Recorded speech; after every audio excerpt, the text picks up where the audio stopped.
Yeah, so today I want to start with one of the main starting point in algebraic number theory, so the theory of Dedekind rings, and the reason of introducing them is to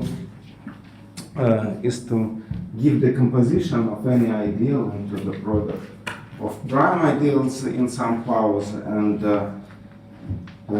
this is, of course, the generalization of decomposing a number into the product of primes. Yeah? So, but before I want to recall some important theorems, like Chinese remainder theorem, which is basic in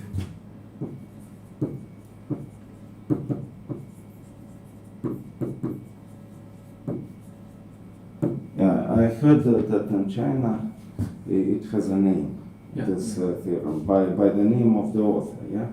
And can you say it? You mean earring? I mean, it was invented by the person, so it is named after the person.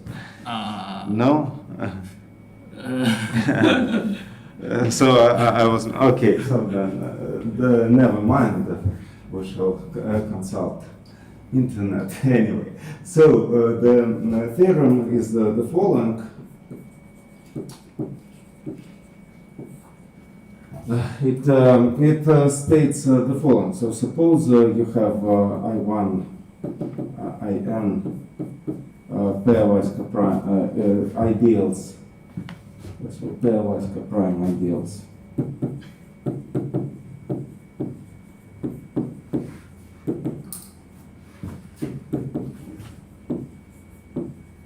In A, in the ring A, and meaning, so meaning that EI plus EJ, so it is equal to the whole ring, or you may think that it is equal to the ideal generated by the unit, so for non-equal indices, of course, so otherwise this doesn't make sense. Yeah? So this is the number of pairwise prime ideals. Then the following holds. Then first it is the theorem. So the statement about how the product is related with intersection. Yes. So if you take the product. Yeah, so it is always contained in the intersection, but in our case it will be equal to the intersection. So if you take any number of coprime ideals, you will have this kind of quality. Yes, so let me write a remark that in general the inclusion is like this. Yeah? So just because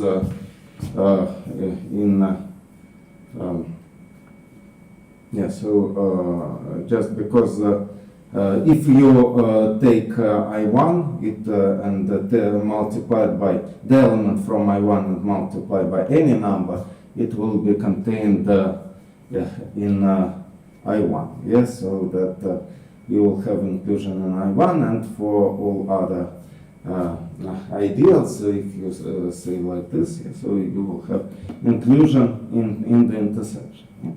So then you have the following. So the second and the main point that if you take the ring and consider natural map phi to the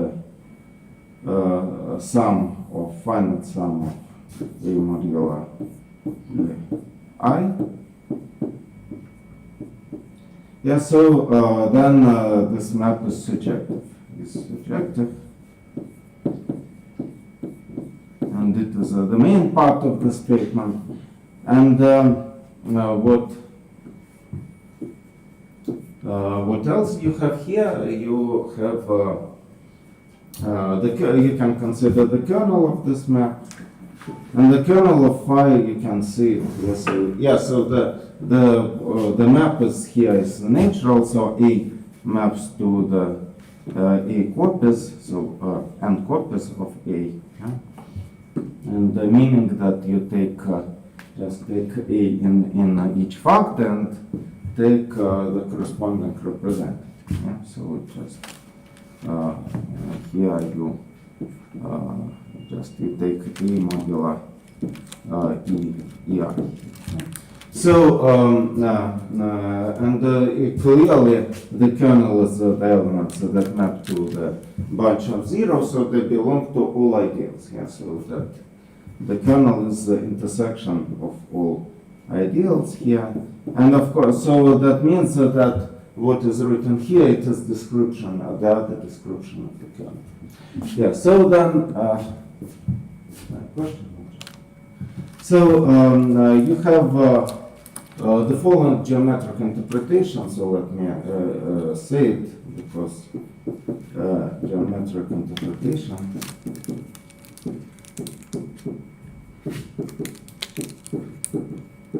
Yeah, if you have just the two varieties in your in X, yes, so Y and Z, and suppose two algebraic varieties, meaning that they are defined by the, so X is could be thought as a finite space, or so the just a finite variety, and you may think of Y and Z defined by the ideals, yes, so by the algebraic varieties are those that are defined by the system of polynomials. But here you may think that generating ideal by the system of polynomials, you may think that they are defined by the ideals in the ring of regular functions of X, and regular functions of X are just restriction of polynomials to X. And if you think of some operations on these varieties, yes, so you may think of union and intersection. So the intersection of Y and Z is defined, so of course it is defined as follows. So the intersection satisfies both both equations from EI and both from EZ. Meaning that if you think of ideal that you should generate, you take the polynomials from one ideal and from the other. So it is just the sum of ideals. And if you think of union, yes, so this means that elements should vanish either on one component or on the other, meaning that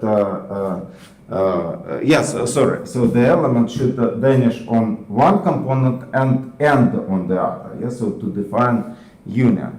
So the union is just so you may think of the union as so defined. So here, of course, I do not mean the equality, but the ideal that defines intersection. So the ideal. So for the union, the situation is slightly more subtle because there are several ways to define union of not the union of the varieties, but the union of so the equations of definition. Yes, so that there are algebraic operations like you may form, as we said, the intersection of ideals. So can be.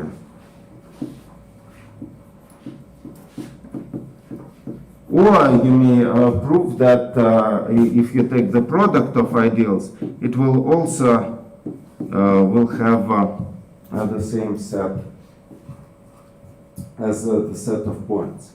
And if you recall Hilbert-Lewonsz-Stellensatz, it says that if you want to pass from the system to the set of zeros of the system, and then you want to reconstruct the initial system of equations, yes, so that means that you consider all points.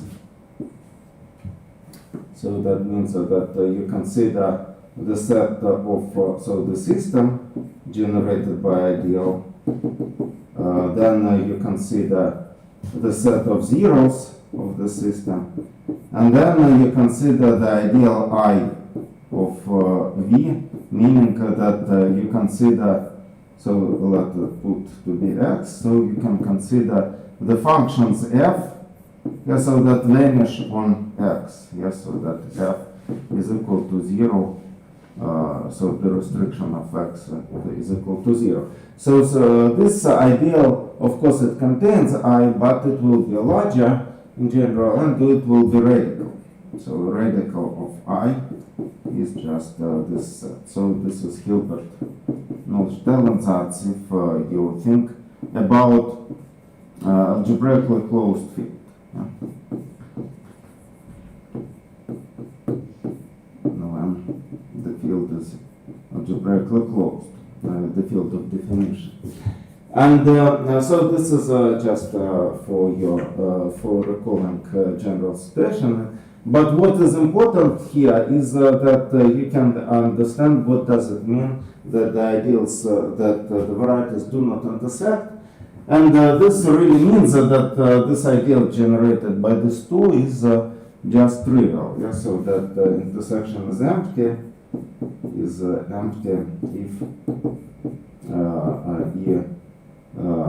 y plus e z is equal to the whole ring. And yeah, moreover, so here I want to say that, so here if you look at these ideals, so saying that this set is, can be reconstructed either, so the ideal that you can call the union can be taken like this or like this, meaning that simply radicals of these things are the same. So note that it is exercise, but that radical of intersection is just radical of the product of ideals. There are several ways to observe it, but so here it's not too important for us. So what is standing here, meaning that here in our case of Chinese remainder theorem, this means that the first condition says that varieties do not pairwise intersect. So that means that you have just disjoint union of varieties. And what does it mean surjectivity? Yeah, so what does it mean A modular I? This is a restriction of the functions on the variety, yeah? Because if you say that the variety is defined by the ideal I, then means that if you add any function it will be in the same class, but adding a function in I is just adding a function vanishing on your set. So morally, this thing is just the functions on the disjoint, so on each component, and in general, the picture, so the Chinese remainder theorem has a very natural and easy geometric interpretation. So you have varieties corresponding to ideals. They are pairwise coprime, they do not intersect. So you have Zi corresponding to Ei. So Zi and Zj has empty intersection. And meaning that, the surjectivity means the following simply, that here you have residue, so you have functions that defined on each variety separately. Yeah? So this A modular I is a restriction. So surjectivity means the following, any function here, so any collection of the functions here can be obtained as a restriction of just this taking A modular this ideals, meaning that simply you have a piece of data that is just the function f1, f2, fj here, so you have fi functions on the i's, and then Chinese remainder theorem says that there exists f, the function on f x on X such that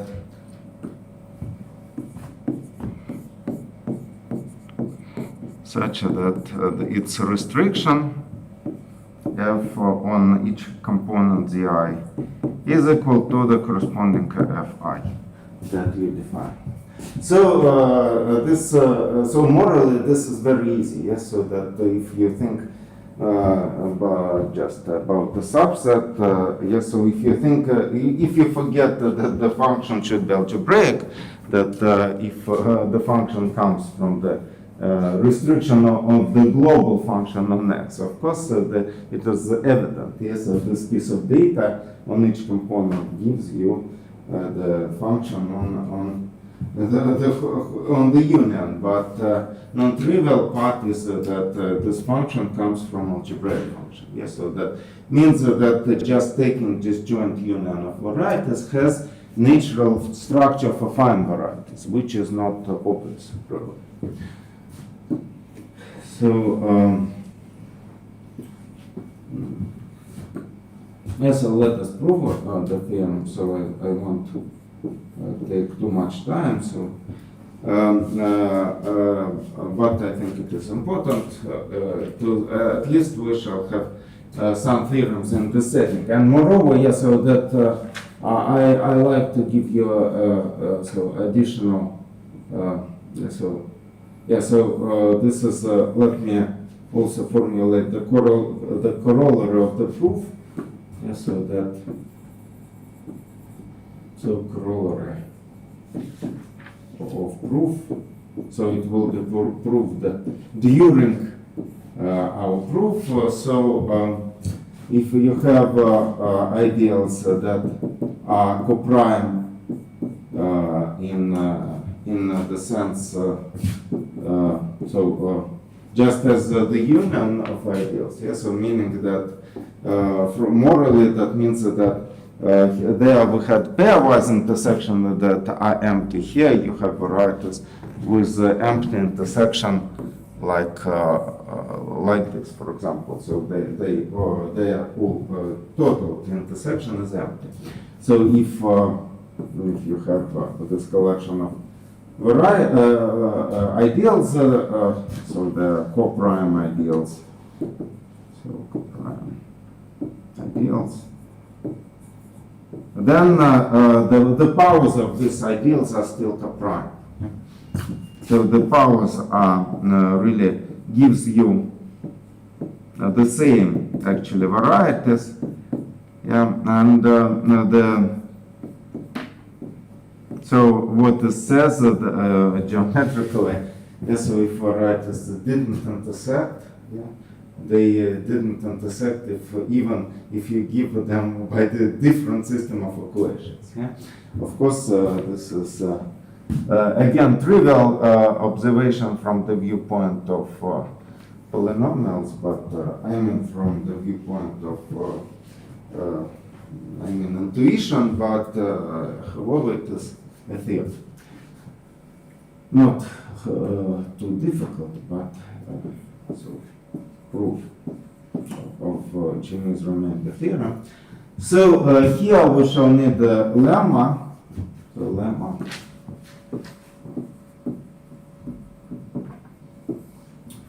It is the following. So suppose I and J are coprime pair. So I plus J is equal to A. So and I K are coprime pair. So I plus K is equal to 1. So then I K is coprime to the product. So then I plus JK is coprime to the product.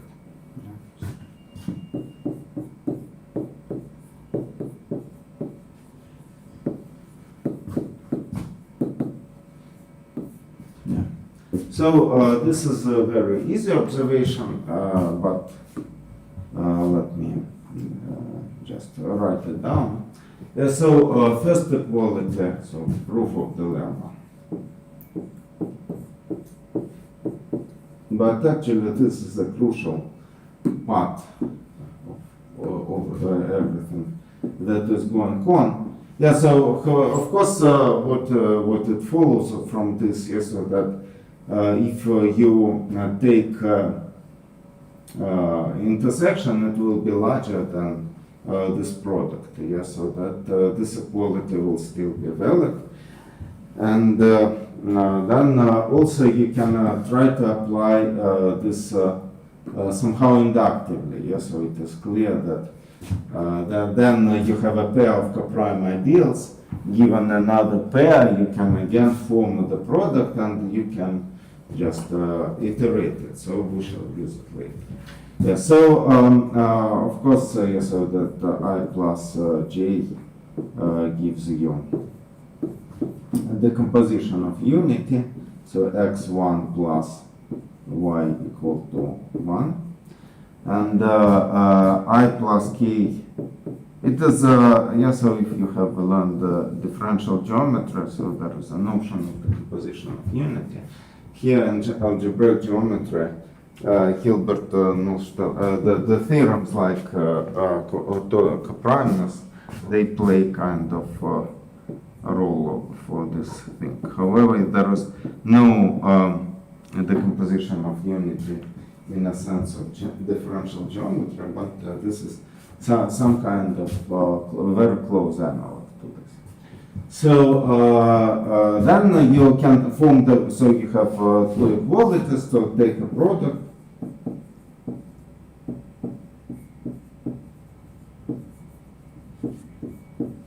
So you have x1 plus y times x2 plus z equal to 1. And this is just x1, x2 plus y times x2 plus x1 times z plus yz.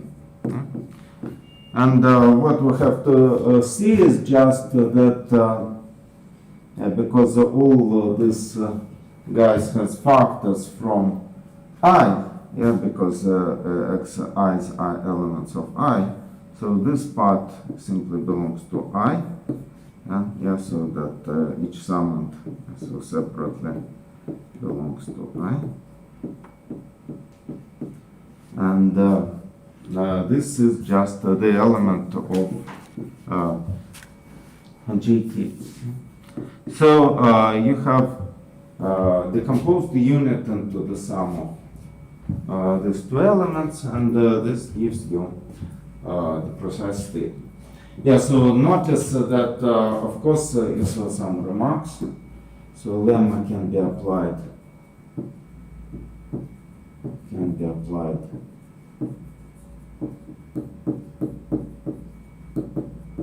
when for the pair I plus j and I plus j.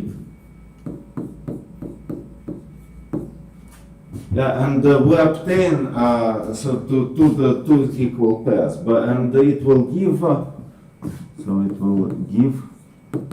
that I plus j square. Yeah, so this is jk. Yeah, is coprime. Yeah? And then we have a corollary. Yeah, so then we have corollary because you can raise each power of the ideal separately, and moreover, yeah, so when you are taking this product, so you are taking, for example, n1, etc., n minus 1, and k, yeah? So you can put brackets here for ideals, and this means that you can put it like this. So if already you have a quality of this form, and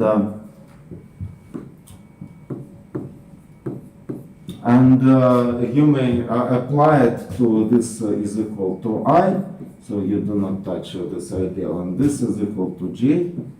So you see that you will have the raise of the power, and the thing is that if you have, so this will give you that E 1 and 1 plus t n minus 1 n minus 1 plus you can double the power of n by taking the square.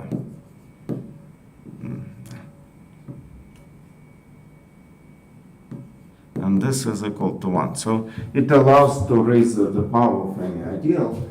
And of course, you have an obvious inclusion. When the power is larger, the ideal is smaller. Yeah? So the equality of having the sum equal to 1, it is even. So it becomes even more stronger because it is harder to achieve. But anyway, so here is the statement.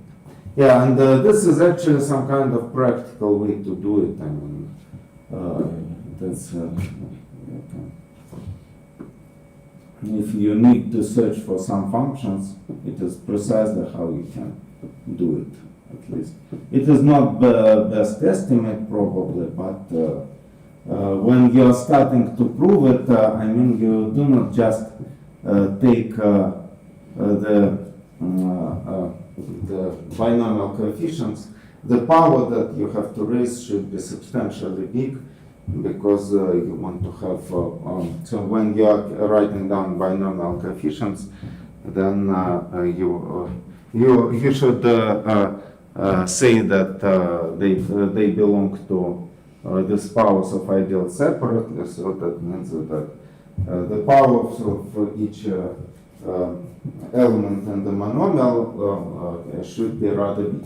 Of course, it also can be achieved by just taking the inequality, so the equality I1, etc., plus In equal to 1, and raising it to the power, raised to large power.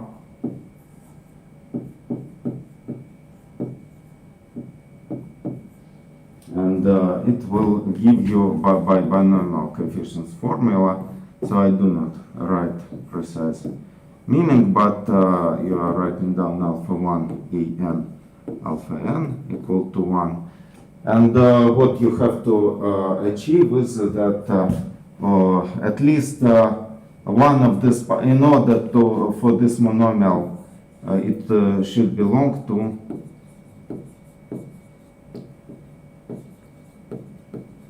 one of EIs, EJs, in the power nj. So that means that in order to guarantee this, you should have that each, so one of the monomial is bigger than this number. So it can be achieved,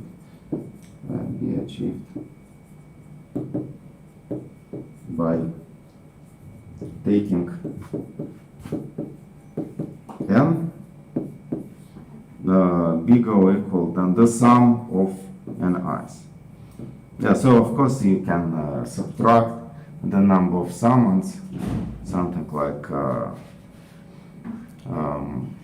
the number of summands plus 1, if you want to be more precise about the setting. Yeah, because if you have the collection of number, so with this property, then one of this number will be larger than the corresponding power n.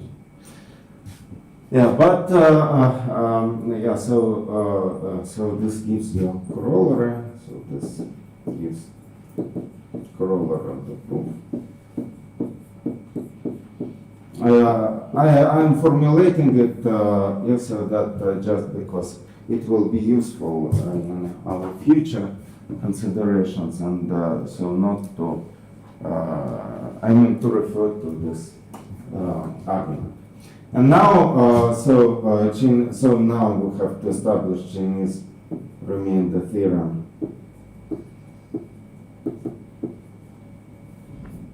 for two ideals, I and J, coprime ideals.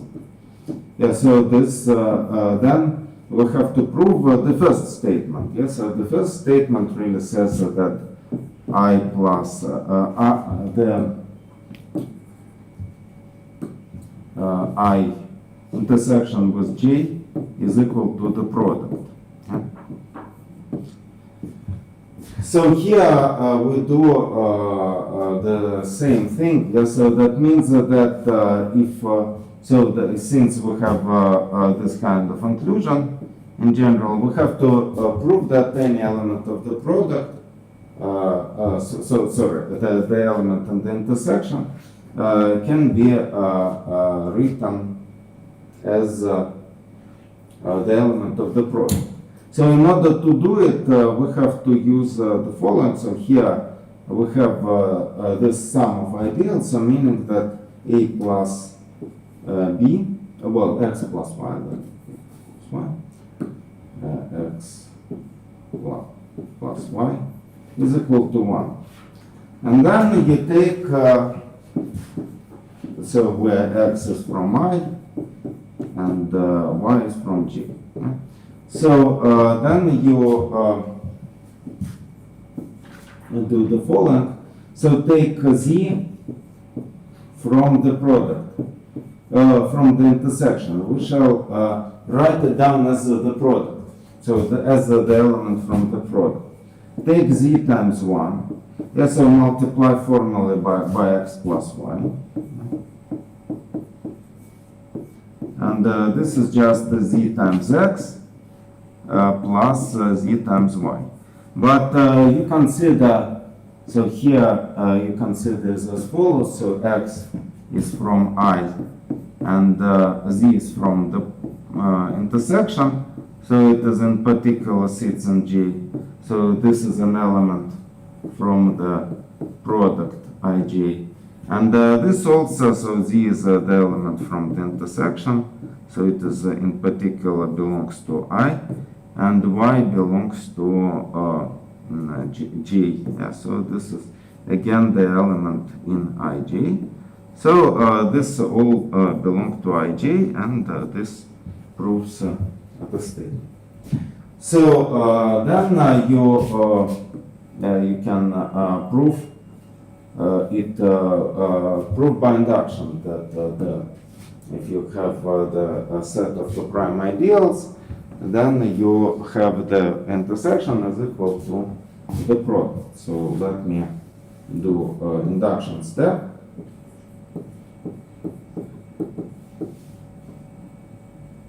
So this is first part. To prove 1.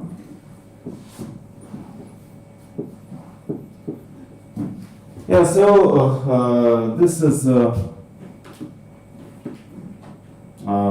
done as follows. Yeah, so you have to prove that the product.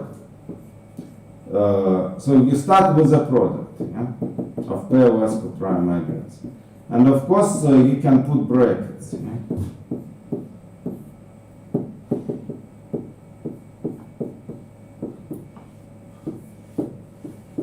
Then by induction, so here you can change by induction. So you see that pairwise coprimeness doesn't change. Yeah, so by induction, this is intersection.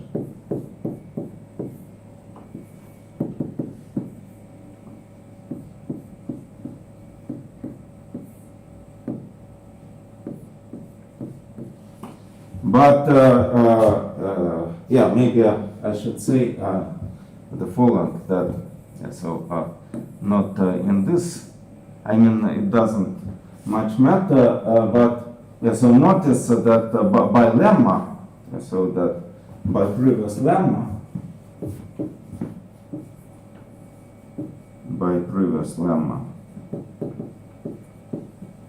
applying several times.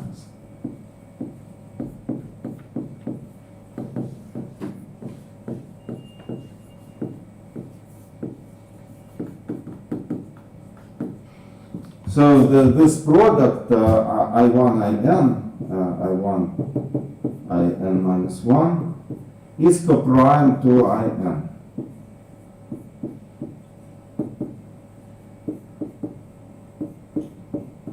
Yeah, so this is induction step. So you start with I1, I2, that are coprime to I and their product is coprime to I, and then I1, I2, I3. So I1, I2 is coprime to IN, and I3 is coprime to IN, so their product is coprime to IN, etc.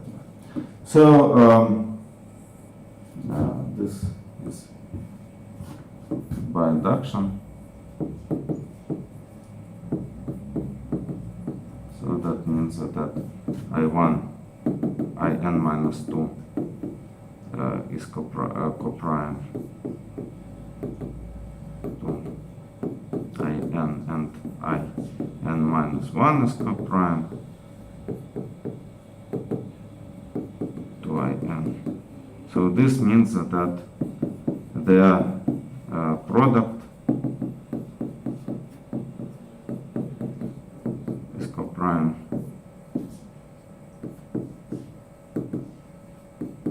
to IN.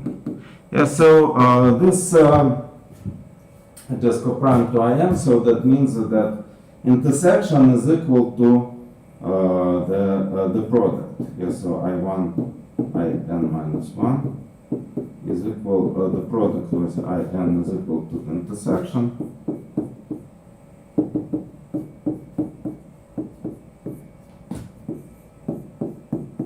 And then by induction, this is also intersection, so by induction.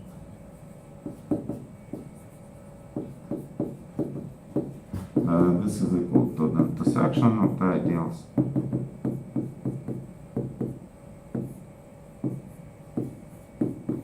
So this gives you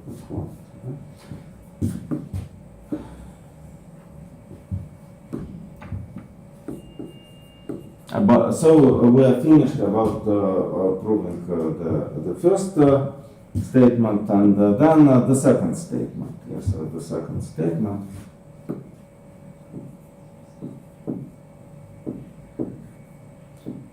Yeah, so the idea is to so in order to prove the surjectivity, so it is sufficient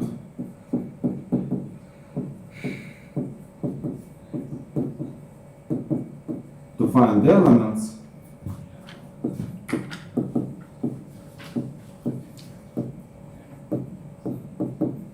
EIs, so such that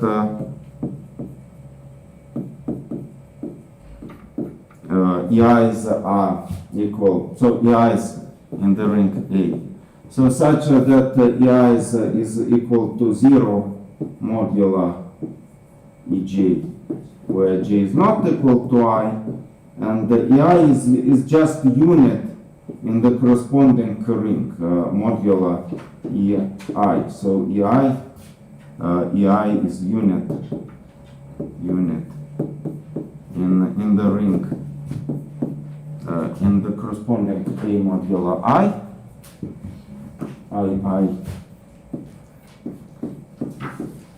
It sounds terrible, of course, yes, so but I was index I, but anyway. So I is unit in this ring, and of course, yes, so that means that so if you want to find E, so if you have collection of a collection of residues, yeah, so you can lift them, so you can think of AI elements of A, yeah, so but you want to get so we want to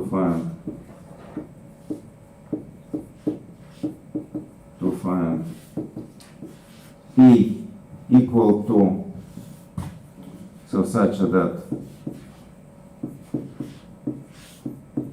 A is equal to AI modular I, and the idea is just so that just take the element corresponding to so take so in each component you have EI multiplied by EAI, and take the sum. Yes, so take A equal to the sum E1, etc.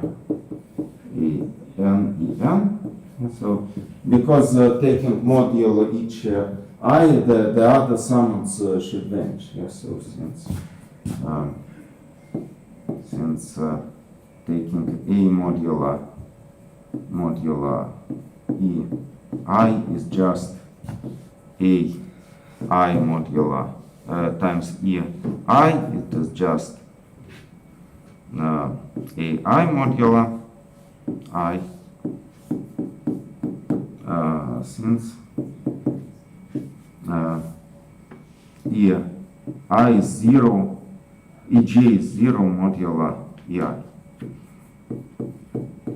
It is, yes, so it is general fact, yes, so like the unit in the ring A actually is decomposed as into the sum of units of in each factor in the product. Yeah? So then we want to find this collection of elements. Of course, you can do it with so fix I. So yes, so without loss of generality. Loss of generality. We can find, we have to search.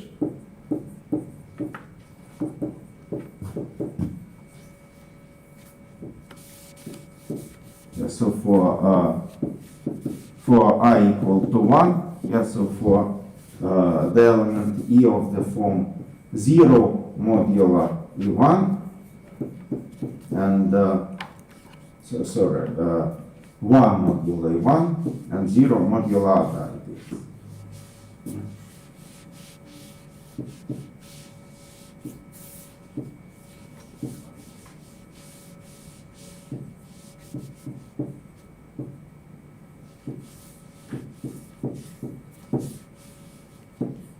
And notice that 0 modular other ideals is belonging to all ideals. Yeah.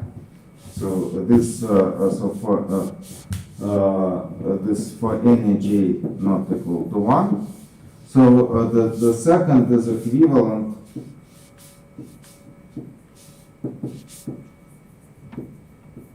to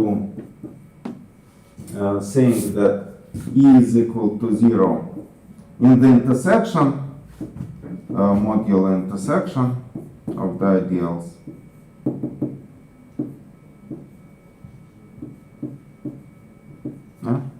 So just because that E belongs to all the ideals.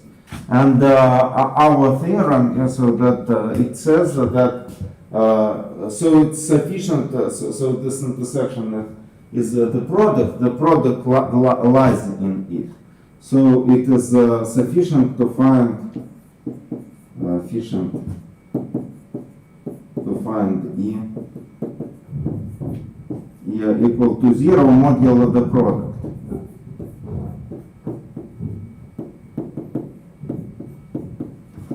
Yeah, so to find, yeah, so let me just say belong to. So not 0, I mean just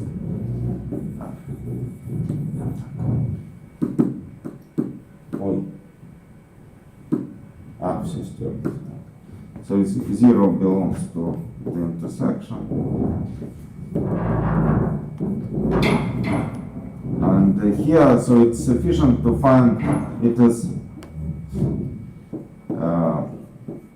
in the product, since the product is just a subset of the intersection.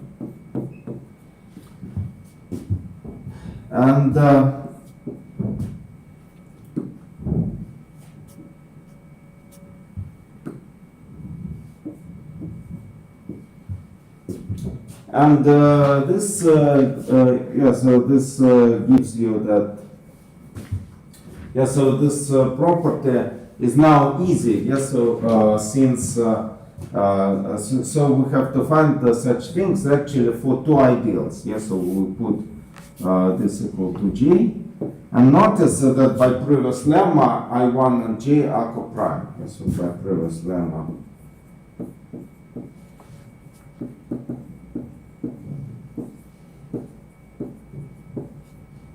I j that is equal to I2 IN ACO prime. So you have to simply write down that these elements for I and j, and now so that at least so that means that we have to find E equal to 1 modulo I and E equal to 0 modulo j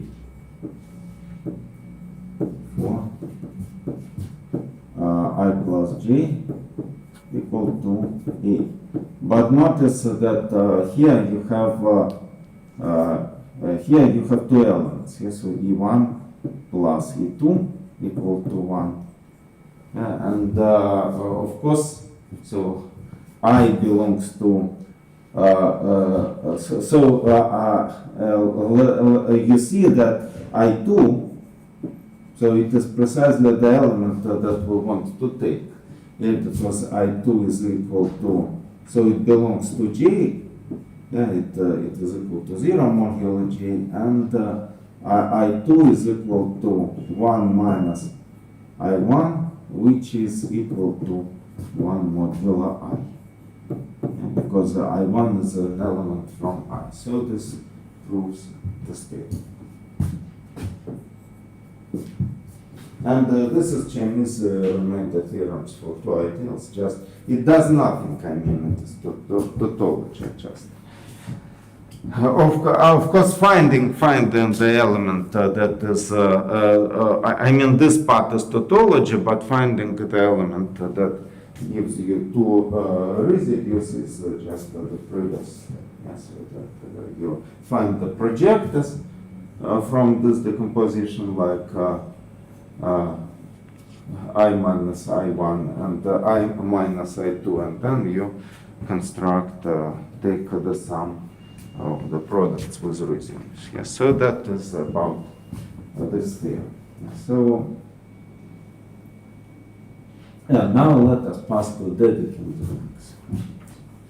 Dedekind rings.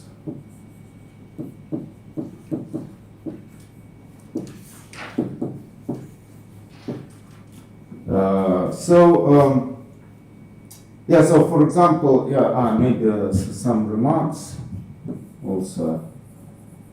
Yeah, so it is convenient to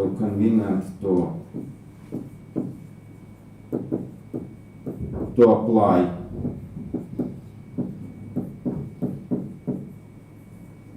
Chinese remainder theorem.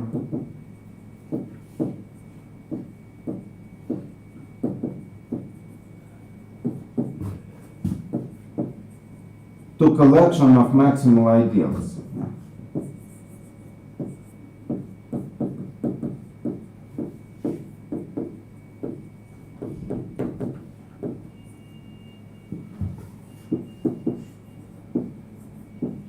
So meaning that you have M1, etc., Mn. So clearly, so Mi plus Mj is equal to A, just because it is larger ideal than Mi, and the M is already maximal. So that this strictly contains Mi. Notice that, of course, when you take a sum of two ideals, so Mj could be inside Mi, but Mj is itself maximal. Yeah? So this is not equal to Mi, and Mi maximal. So automatically you see that so the pairwise to prime of different maximal ideals. So there were wise coprime.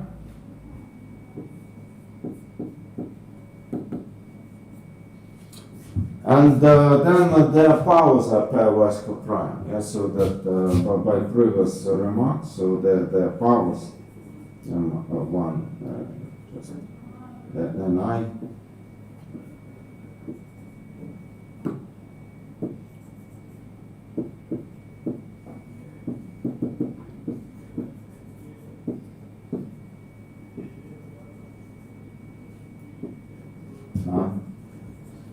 Vasco prime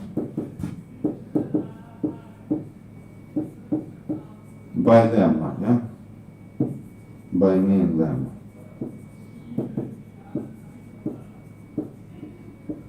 Yeah, so you can simply apply this theorem to the bubbles of maximal ideals if you given such collection. And then, so the reason, so this is one of the reasons we are introducing Dedekind rings. Yeah, so that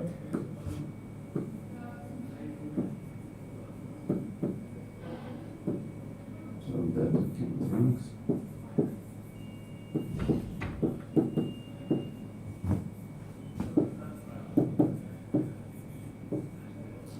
So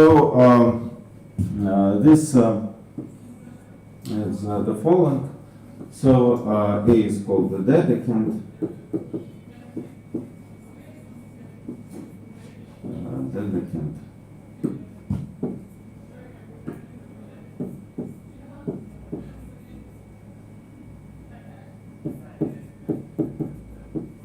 So let us start that we start with domain. So a domain A, domain.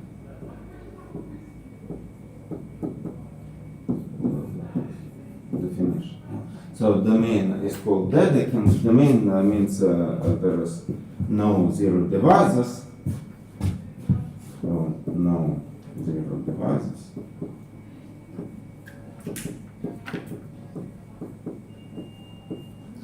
So it is called Dedekind if it is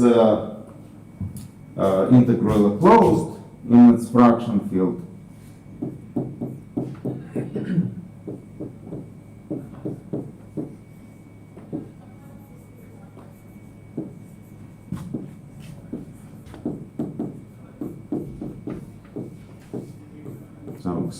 So meaning normal, sometimes we call such rings normal, at least in algebraic geometry. And this, so also, and the dimension of A is equal to 1, so dimension of A is equal to 1.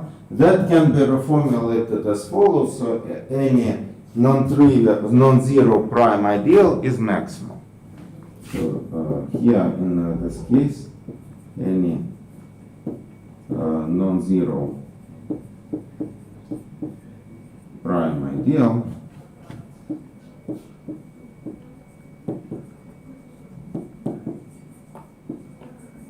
is maximum.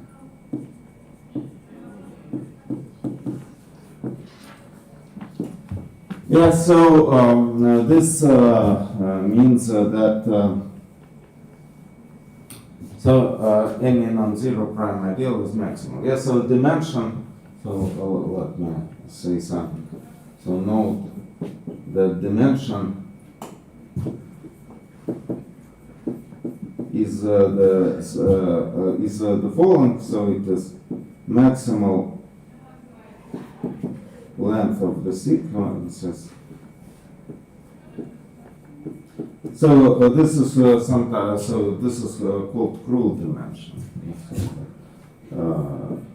Crude dimension, because there are many, I mean, when you're studying rings in general, in homological algebra, for example, or in other settings, so one can introduce the things that should be also thoughts as dimensions, but I mean, so this is a value of measuring the rings, but this is a geometric dimension, meaning that if you associate to the ring algebraic varieties, this will be a natural dimension that you should introduce here. So this is the maximal length of the system of the sequence of non-equal prime ideals.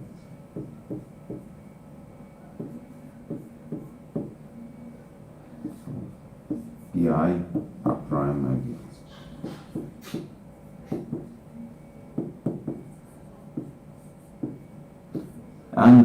in our case, so notice that I'm writing down the sequence, not starting from 0, because if you think of 0, it is sometimes prime ideals and sometimes not. Yeah, so if your ring is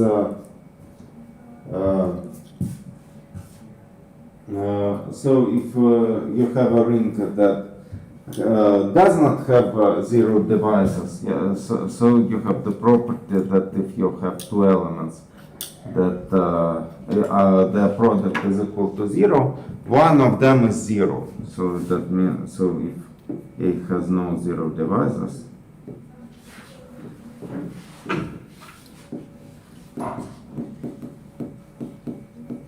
so this implies that A is equal to 0 or B is equal to 0.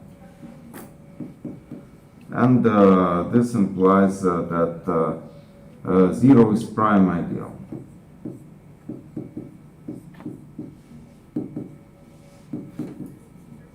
Yeah, so otherwise it is not. And it is, of course, coincide with the interpretation that if P is prime, then the quotient by this ideal is a domain, because just if you take this ideal and take the quotient by it, it becomes 0 in the quotient. So meaning that so the primeness is just the also can be thought as being prime in the whole ring or being prime in the image. Yeah, so that the 0 ideal is prime in the image of the ring modulo P. Yeah, so so sometimes this chain starts from 0, sometimes not in general. And if not, for example, Chinese remainder theorem really gives you the situation that the product of the rings, it is example where you can have so each unit in the factor is just example. So the ideal generated maximal ideal in the factor it gives you example of prime ideal and it gives you the ring with actually. So this product of the rings gives you the example of ring with 0 divisors and where the 0 ideal is not prime. But here in our case it is prime, and this dimension equal to 1 really means that so you have the chain that consists of 0 and the other ideal, so which is maximal. So there is no intermediate ideals. Yeah, so that I mean between. So meaning that if you take P some prime ideal, so any ideal can be put in the maximal ideal. Yeah, so P can be put in the maximal. So P prime ideal is contained in some maximal.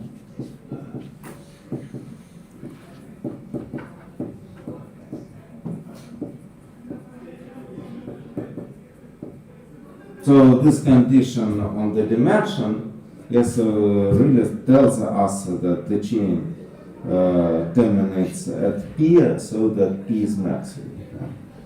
So condition on the dimension gives that chain terminates at P.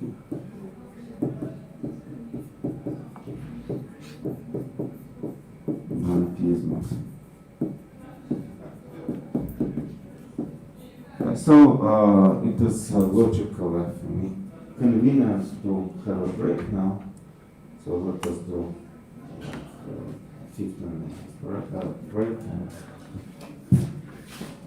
resume with just we shall give you so we shall give you the theorem on the composition on any ideal in the Dedekind ring. into the product of prime ideals, which will be analog of the decomposition theorem for the numbers. Okay. So, what we shall prove? So, theorem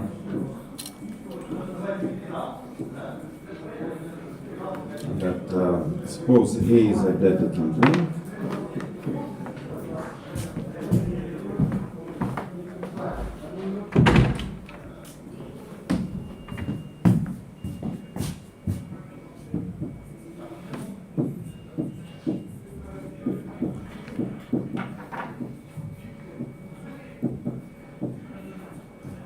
And then, so any ideal I can be decomposed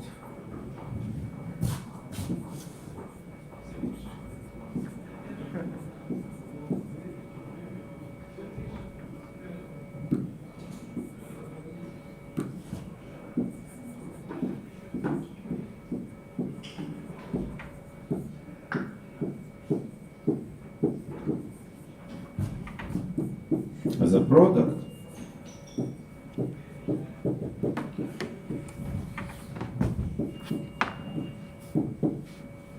where PIs are prime ideals.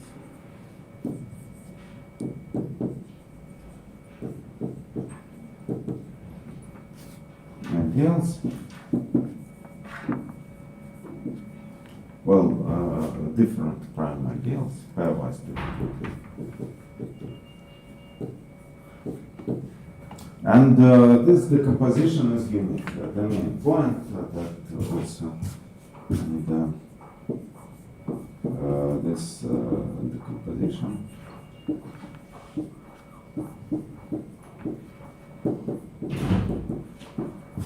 is unique. So,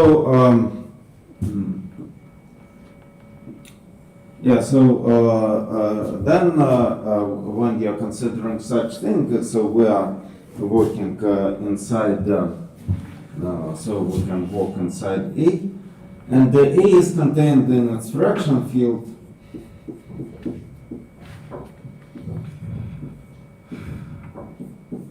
So that we can denote by K. And also we can, the idea that when we want to compare two ways of decomposing the number, yeah, so the idea is that we can take one of the divisors and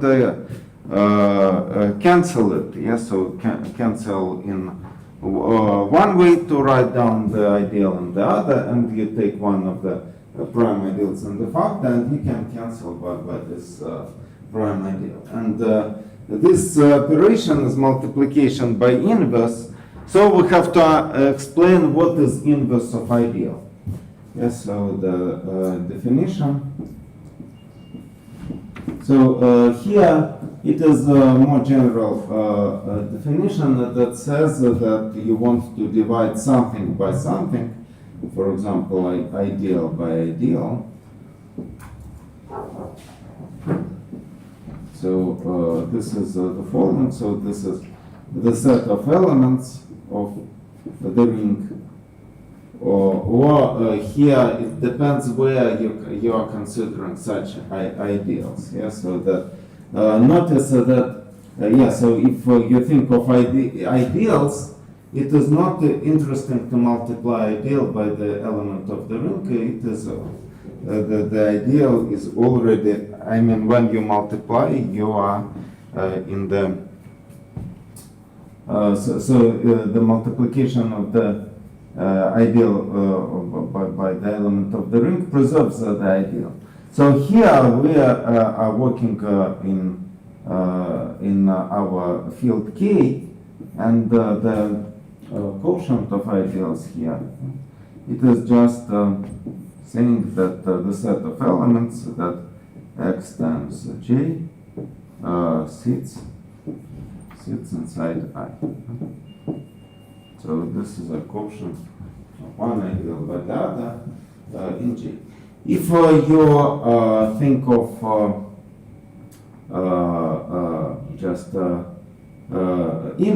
so you want to define inverse of ideal, it's just A divided by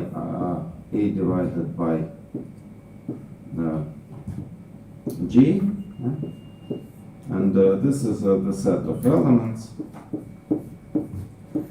that such that X times G sits inside A. So notice that of course this ideal contains A, and also this thing is a module. So this because and here this quotient, it is A module. So since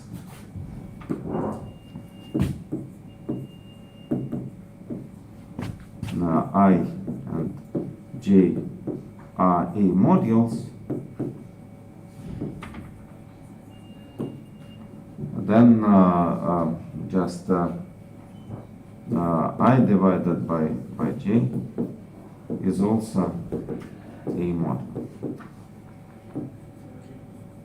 Here in this definition, of course, you can start with ideals, but more generally, you can start with modules in A. Yes, so we can consider I and J, so more generally.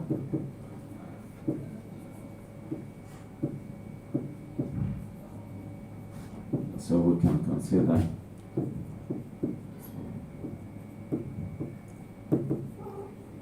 I and J to be A modules in K. For example, ideals are, so for example, we can take ideal, the ring itself, so just it is also makes sense. And also you can think of this as in also in non-commutative setting, however you should check what is right, what is left. Yeah. So also there are analogs in a non-commutative setting, and this can be quite useful. However, what is most important to show, and we shall do it later, to understand that actually this thing, if you want to use it for cancelling the factors from this decomposition, so you should be, know at least that multiplication by this thing makes something. So at least you should guarantee that this thing, this inverse, doesn't coincide with A. So it is something larger. So just notice that canceling factors, so decreasing degrees gives you larger ideal, not smaller. So from and that means that if you want to do the operation of canceling factors by multiplication by something, this something should be larger than the ring itself. Since this notation it is preserved if you multiply by the elements from the ring. So let us pass to the proof of the theorem.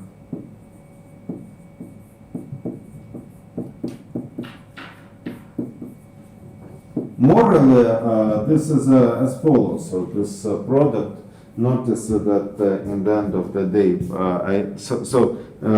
in the notation, these ideals are pairwise coprime, so they are maximal, in the Dedekind ring. So in a sense, it is the composition of the algebraic variety corresponding to ideal I in the union of components. And it is a particular case of associate prime decomposition, however, it doesn't follow directly. So, because some steps will be entirely new, because you have to use this normality assumption, and more or less surprisingly, it is to prove this theorem, you shouldn't refer to associate prime decomposition, because you cannot get too much from it. I mean, it is so it is easier to prove it directly. However, one should understand that it is some kind of particular case. So, so let me do the first statement. So, morally, this is, the first step. It says, the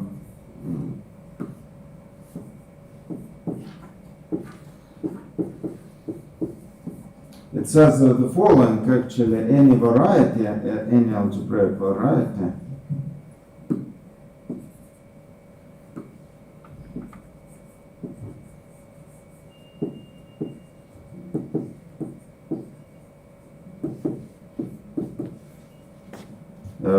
is contained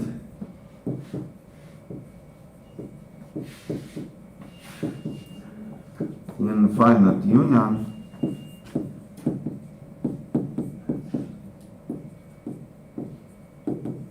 of reducible algebraic varieties.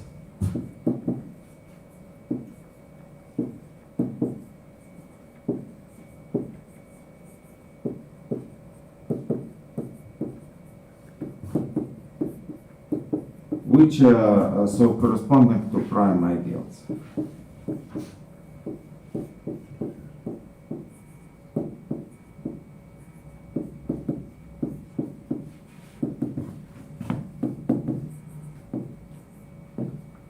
So this phrase doesn't have anything to do with the proof, of course. I'm saying this as just the proof will be, of course, purely algebraically, but this is somehow the illustration for it. So the claim that we are going to prove is the following, claim that suppose you have ideal I, so any ideal I, contains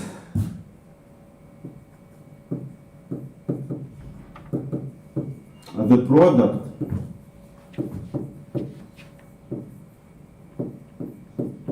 of prime ideals.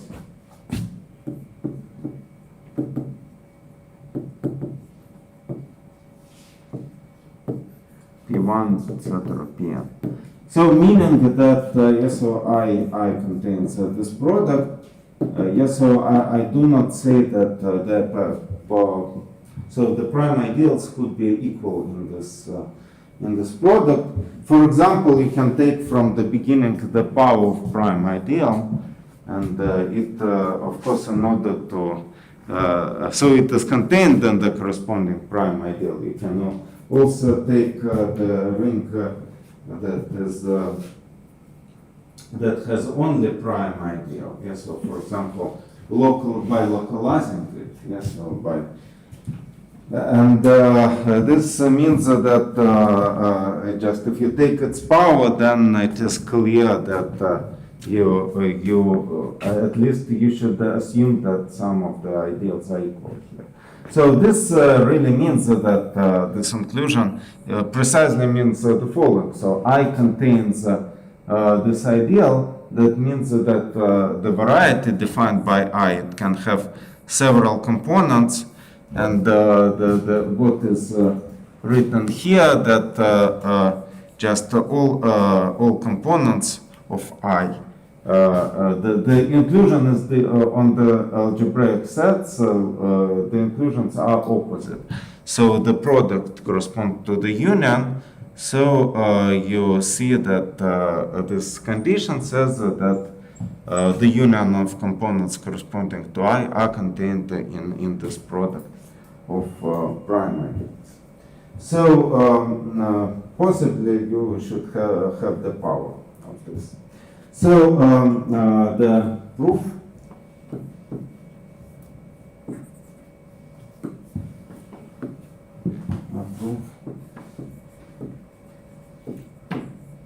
so otherwise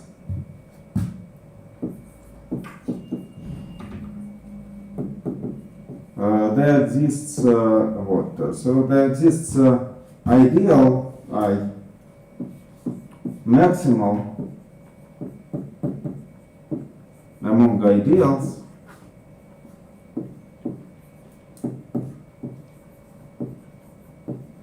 that do not contain the product of prime ideals.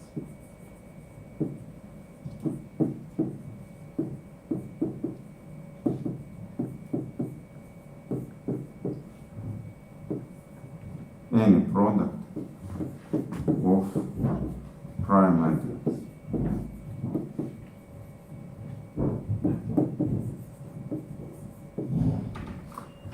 Yeah, so here you have to use Zhgun lemma, and this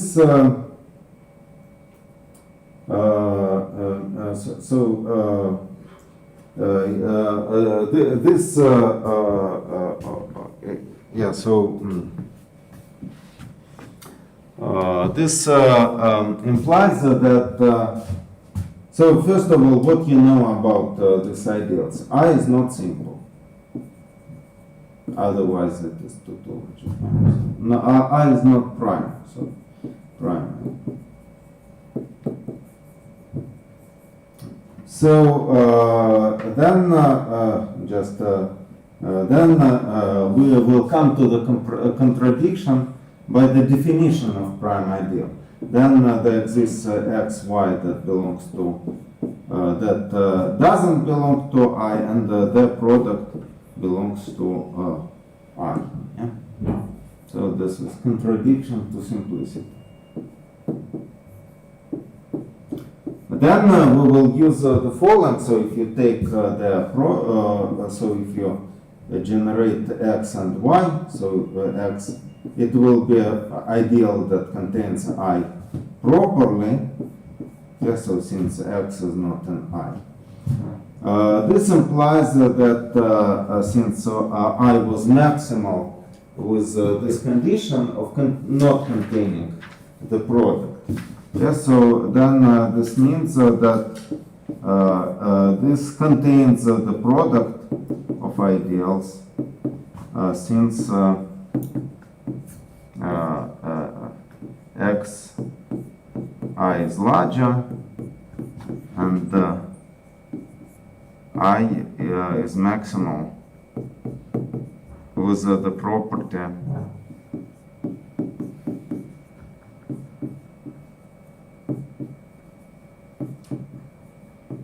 of not containing product.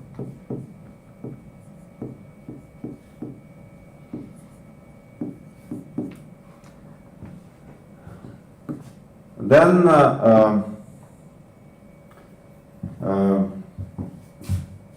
then what you do, simply simply notice the following. So simply take x times y, x times I. So you can take the product. Yes, so notice that you may think of everything taking modulo I. Yes, so if you take x modulo I and y modulo I and take the product, they will be inside I. So that means that if you take ideals actually xi and yi, so their product will be inside I. The product is contained so you will have elements xy plus the elements of y times I plus the elements of x times I plus I squared. And of course, since the product is contained in I by our assumption, this will be a subset of I. And so that means that this product is actually equal to I because clearly it contains I. And yes, so also, of course, I have forgotten to say that for yi you have again also the product. So yi also contains the product of prime ideals q1, ql. So that means that I is equal to xi times yi. It contains the product of ideals p1, pk and q1, ql.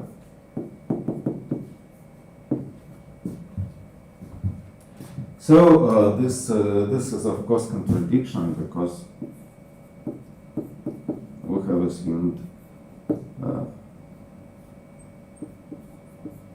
that I was maximal with the property of not containing. So then you just then the thing that we were saying, that we have introduced so step 2. So we have P inverse.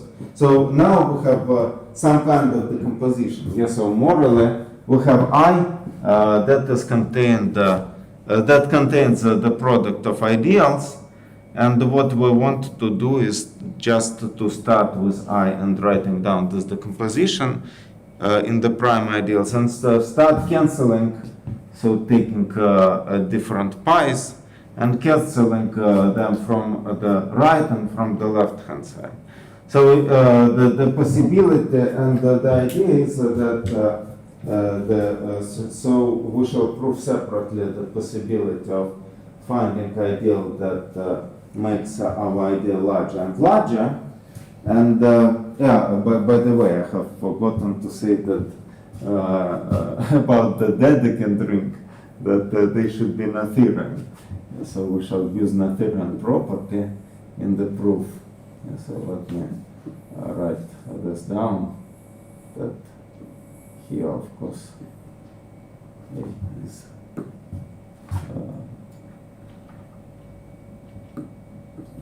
in the definition of Dedekind ring, so we start with A is Noetherian,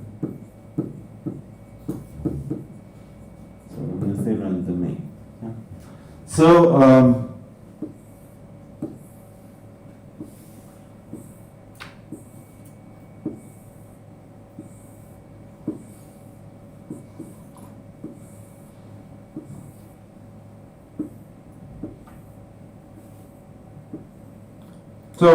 how we shall proceed the proof? Yes, so that we shall be finding prime ideals such that multiplication by P inverse will enlarge our ideal, and this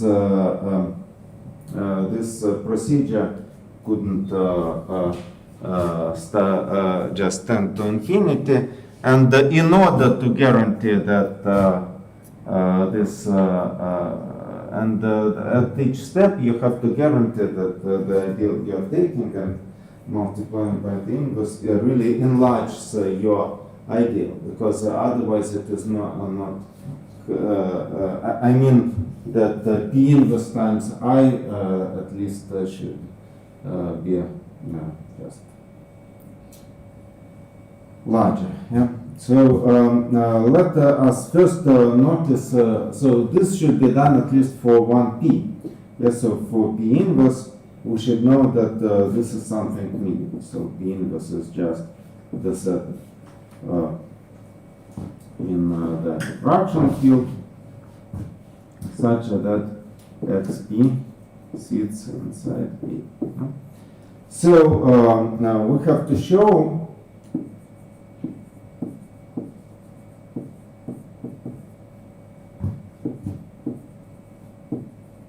the existence of so we have to show that P inverse is not A, as I said. So that means that we should show the existence of non-trivial elements. So we start take arbitrary element A in our prime ideal, and then your P contains ideal A, and then you can, as before, so we can apply the previous step. So by previous step,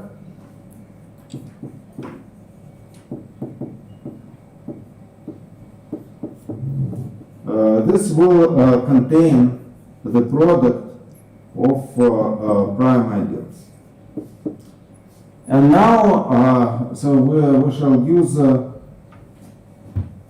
so here you,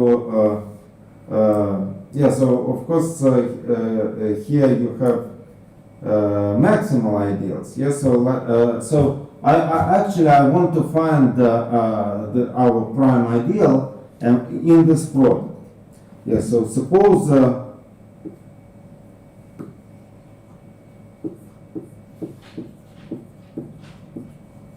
assume that pi is not sitting in P.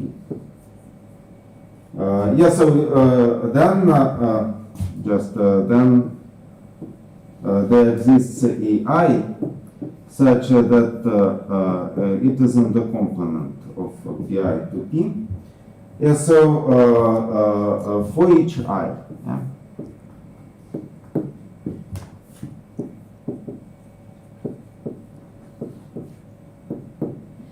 Then we can take the product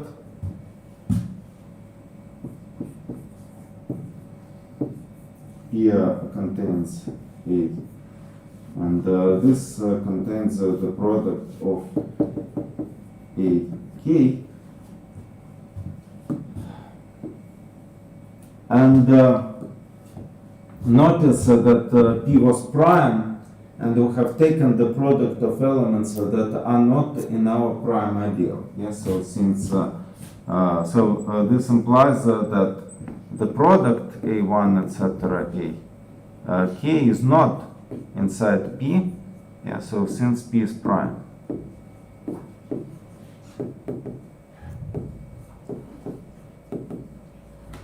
So this is contradiction. Yeah, so this is contradiction.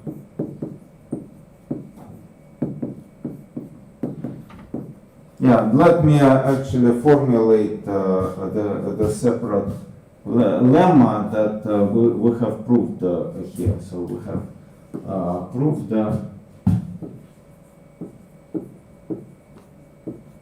the following useful lemma.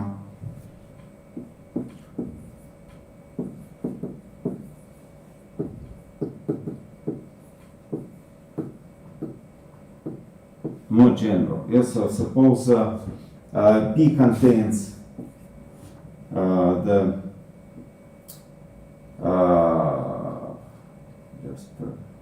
so P contains the product of ideals.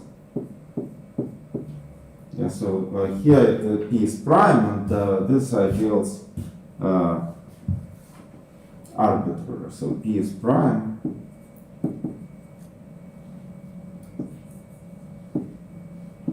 Yeah, so such that P contains the product.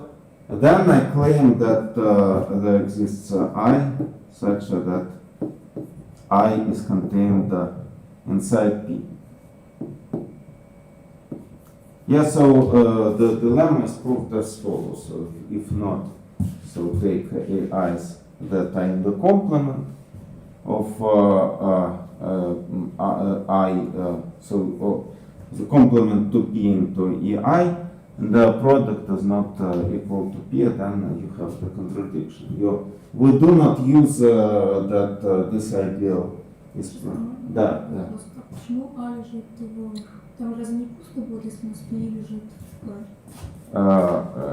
Нет, в смысле мы показываем, давайте в смысле покажем,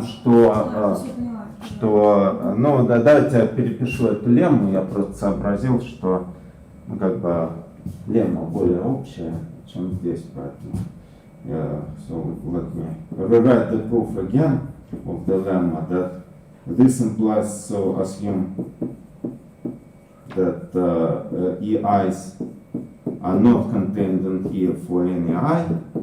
So then there exists EI such that in the complement, I not lying in P.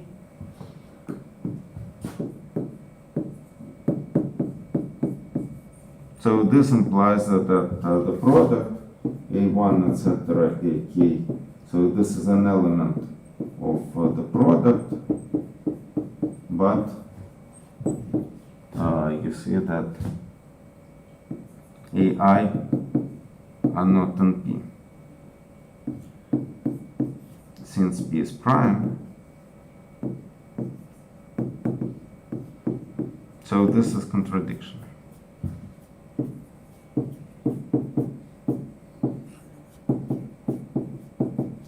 I mean, A was used to in order to make intermediate step, yes, so to obtain non-trivial, I mean, to have an element to start with and to obtain non-trivial decomposition. Yeah?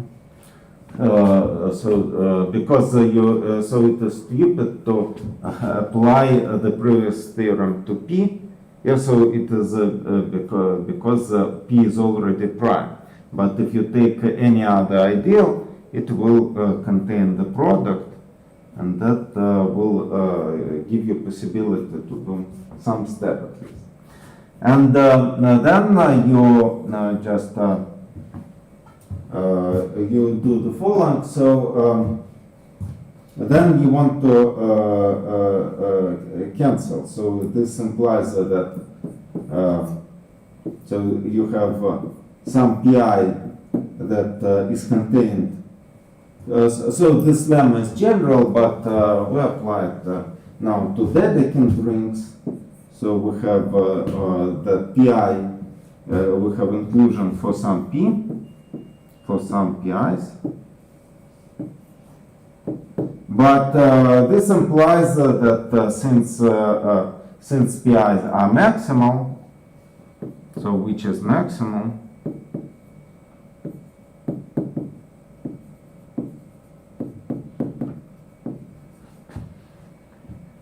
this implies that pi is equal to p.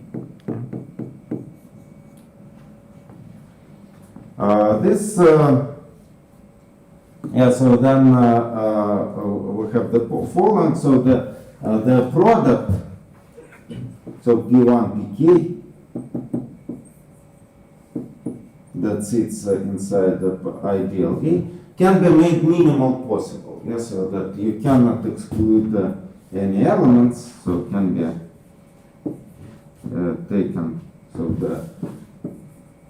the set of primes, the set. So the product can be taken minimal possible.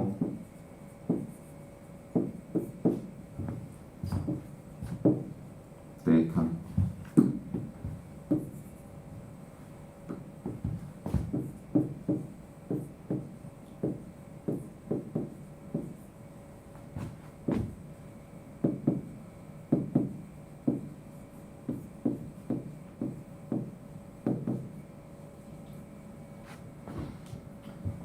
And so we can assume that P1 is equal to P. Yeah, so because we proved that one element should be equal to P.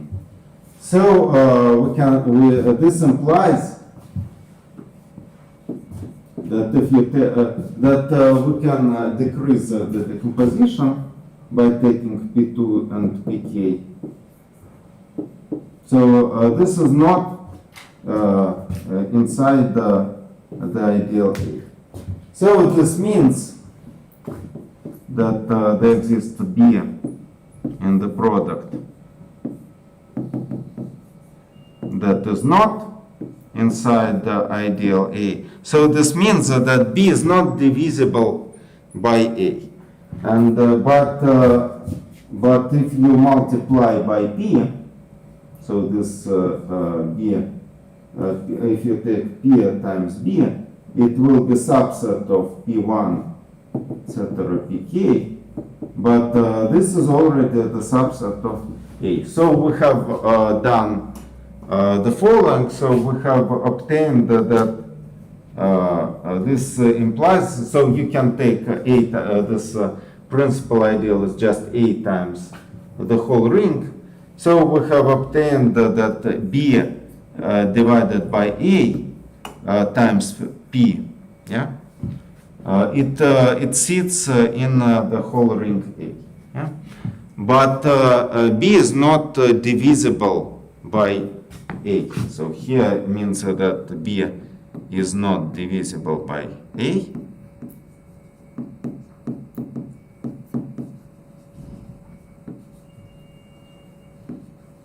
So that means that means that B divided by A, so this means that B divided by A is not in the ring A. Yeah? Just otherwise. So that is precisely what we are saying. So we have found an element that is in the fraction field and it is not in the ring.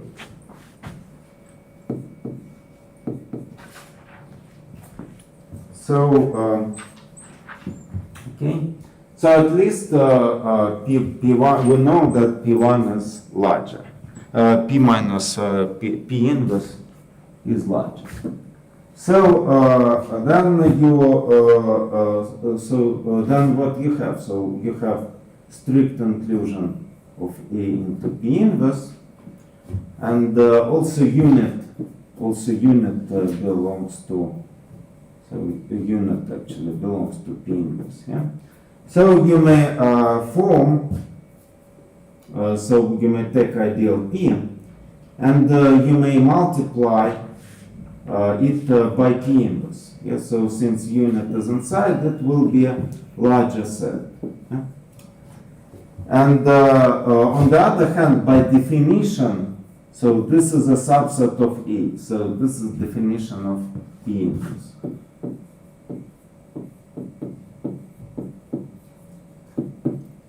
So, but P is maximal.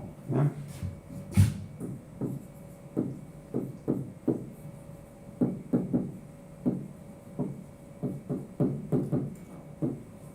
So you have two options. Yeah. So either you have equality here, or you have equality here. As the so just then either P is equal to P times P inverse, or P times P inverse is equal to A. Of course, we want the second part, yeah, because A is just analog of unit. So say unit number, yes. So that means that we want this to be true.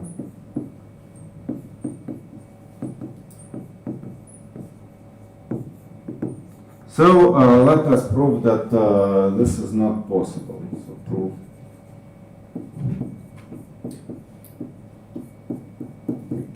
it is not possible. Yeah, but by the way, I forget to say that in the beginning of the proof, yeah, so just so precisely here in the in this proof, I mean about saying that. So that there exists maximal among ideals that do not contain the product of maximal ideals. So the problem is that if so this particular thing it follows from a theorem property. Yeah, so there are things where so there are different theorems where you are able to find maximal object. Yes. So for example, so the theorem that of finding that any ideal is contained in the maximal. But when you are starting finding proving existence of maximal object, you have to use a Zorn lemma. In order to use Zorn lemma, you have to be able to take the following operation, take the sequence. Now you cannot speak about the sequence because when we're saying about the sequence that we think that the elements are numbered. So instead, you are thinking about the chain. Yeah. So the chain is just that you pick any two elements, and one is contained in the other. Yeah. So they are pairwise comparable. And then in order to use certain lemma, to use the maximal object, you should know that in the chain. So if you take the chain and take the union of the elements of the chain, then if all elements have some property, the union of these elements will have the same property. And here it is not clear that if you have this chain and take the union, it still won't contain the product of prime ideals because you are enlarging it. But if you know the property that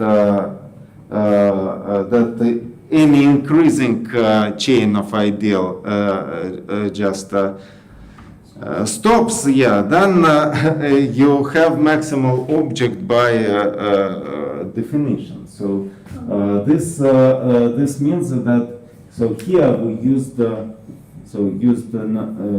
Noetherian property.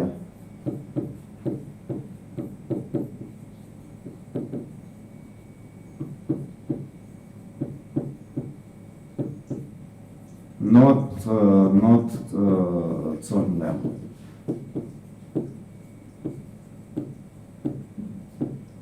So sometimes you cannot prove these things and they're not true. So that's why. So here we used this kind of assumption from the beginning. I forgot to say this explicitly, and it is quite important because. So as for me, I do not like Zorn lemma much, but I mean I do not feel quite comfortable. I didn't feel quite comfortable with it during my youth. So just for me, Noetherian assumption is quite more. I would say relaxing.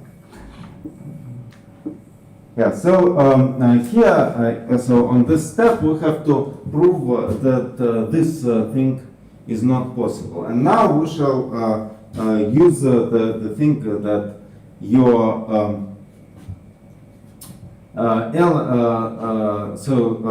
our ring is integrally closed. So here the contradiction is very simple. So take notice that so here again by Noetherian property, so by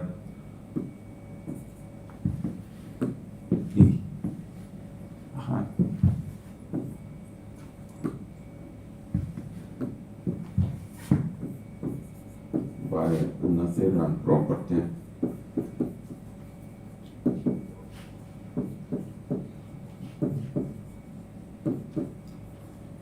P is finitely generated module. So P is finitely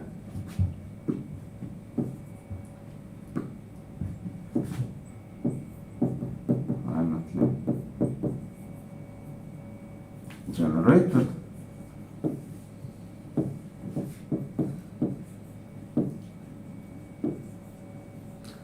And notice that by determinant, so notice that for x inside P inverse, so the equality implies, so P is equal to P inverse implies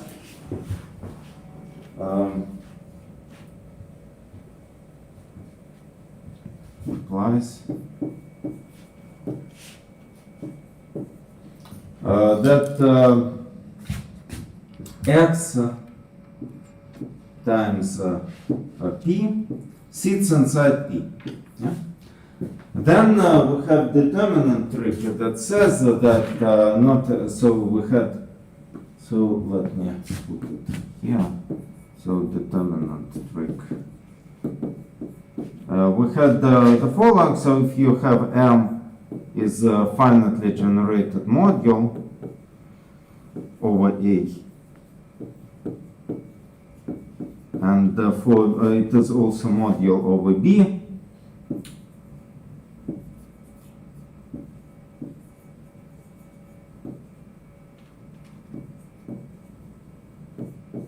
So this implies BM.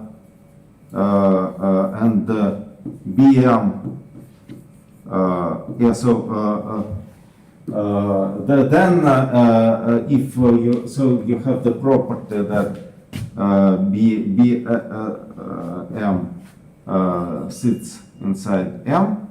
Yeah, so if you have this kind of property, then B is integer.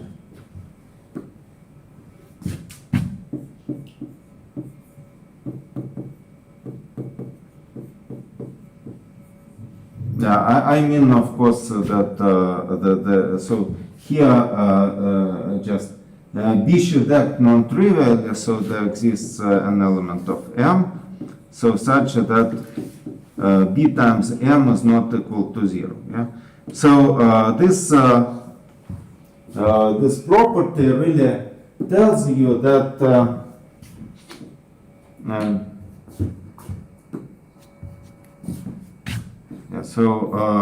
this the determinant trick here really tells you that for example M can be thought as a module in the fraction field that do not have zero divisors, and this property is automatic. Yes, so multiplication by B cannot annihilate the elements of M, and so integer over A.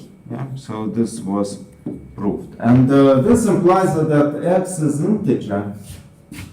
So this implies that X is integer over A.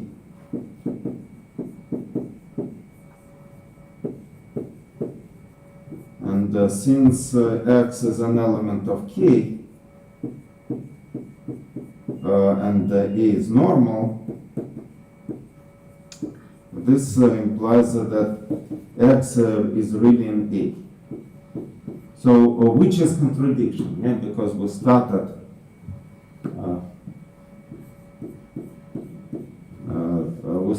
with an element that is outside. So this is contradiction.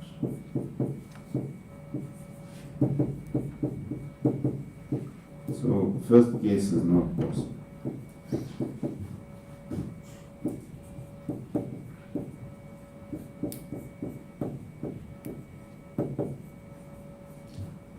So here you have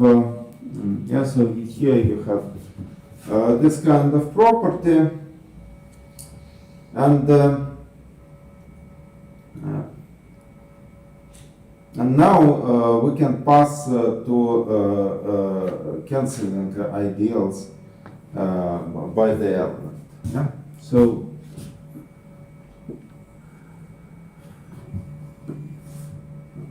so now step 3. We shall be decomposing any ideal. So now let me first notice that I is the arbitrary ideal.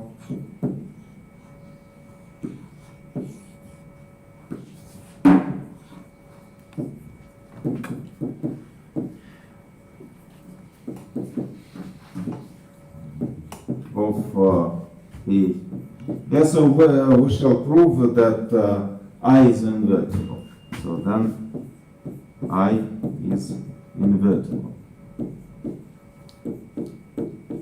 Yeah, so meaning that you can I inverse is not non-trivial, first of all, so not equal to the ring. And the product of I and I inverse is equal to E. So this now we again argue by maximality, there exists maximal ideal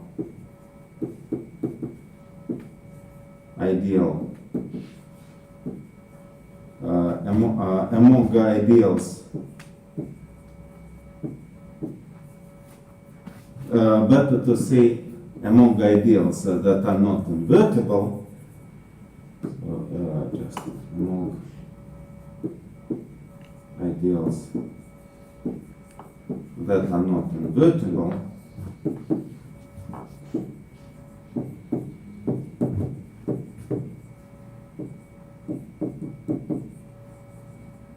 There exists a maximal ideal.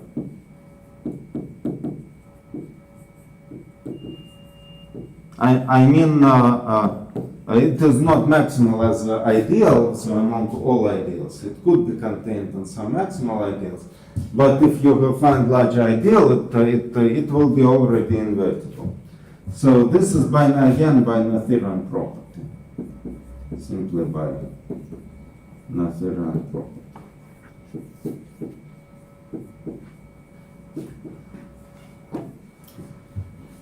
So if then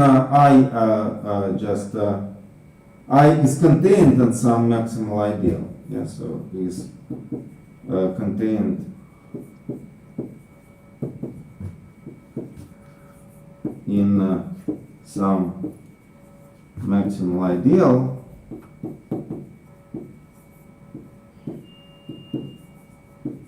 And you know that it is not P because we have proved that P is invertible on the previous step.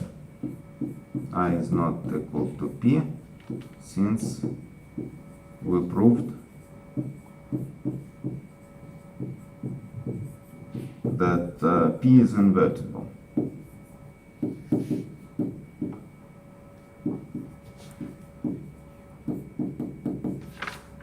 Yeah. So now the idea is to cancel this this notation. Yeah, so you know, so let us put I. So it sits in the I times P inverse, and it sits in the E I times I inverse. Yeah, so notice that if you have ideals, then you have opposite inclusion for inverses. Yeah, so note that if you have A that sits inside B, yeah, so this implies that A inverse contains the B inverse. Yeah. So P inverse is sitting in I inverse, and this is a subset of A. Yeah? So just notice that here inclusion is strict. So here inclusion is strict.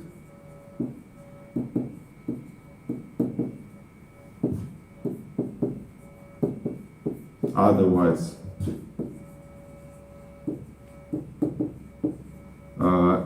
IP inverse is contained in I, and all elements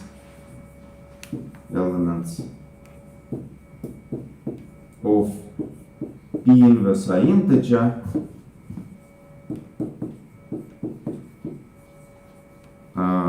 By determinant trick, since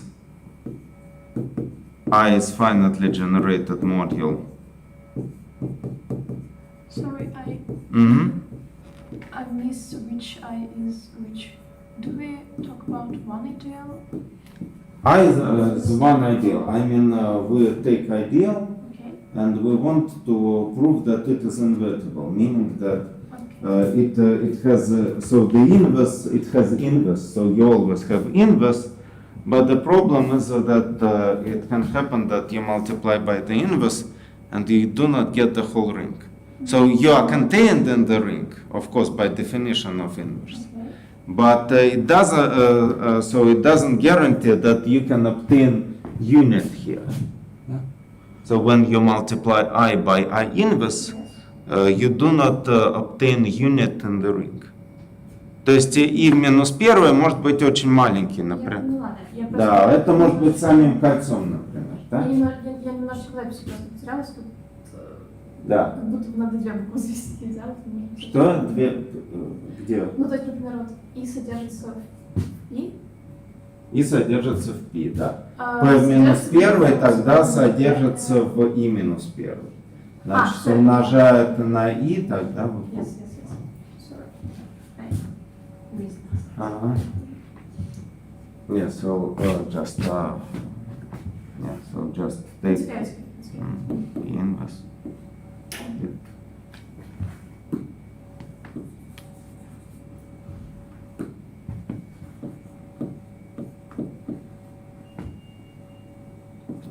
P inverse is contained in I inverse, so multiply by I. So then by determinant trick, yeah, so this means that P inverse, again we use determinant trick, so P elements of P inverse should be integer and P inverse is a subset of K. So this implies that P inverse is a subset of A, so by normality, which is contradiction. Yes, contradiction. So this means that here the equality is strict, and then you this means that we can put put J equal to I times P inverse. Yeah, so notice that J is ideal in A. Yeah, so this two inclusions also tells you that this is ideal in A, which is here see it is larger and then it is invertible. So strictly larger than I.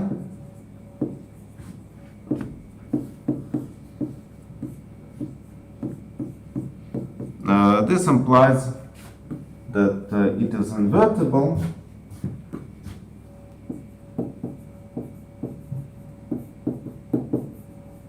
So that means there exists a G inverse such that G inverse times G is equal to A. And it is clear how you how you obtain the inverse for I, just simply composing inverse for J and for I. So that means that I times P inverse times J inverse. So you have to write it down, I P inverse. So you can put the brackets. So this is J times a J inverse. This is A. So this means that this ideal play role of, so first of all, you know that it is contained in I inverse, and in the end you get A. So actually it is inverse for I already. Yeah, so that just so P inverse J inverse is it contains I inverse and gives you the so this implies that I times I inverse is equal to A. Actually it coincides. So exercise that P inverse is just J inverse is just I. I inverse.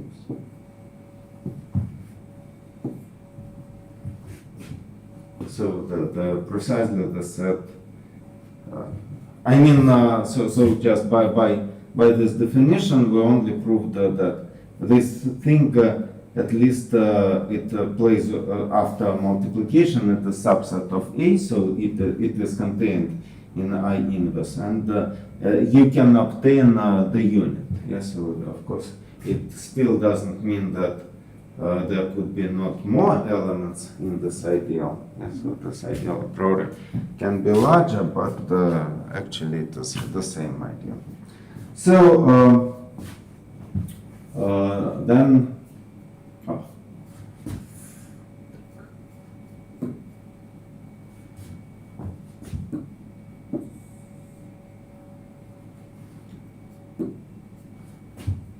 Yeah, so now let us prove uniqueness of inverse. So precisely that I was saying. I mean, so I'm going to prove this exercise. Yeah, I mean that particular ideal was inverse, but yeah, so more or less.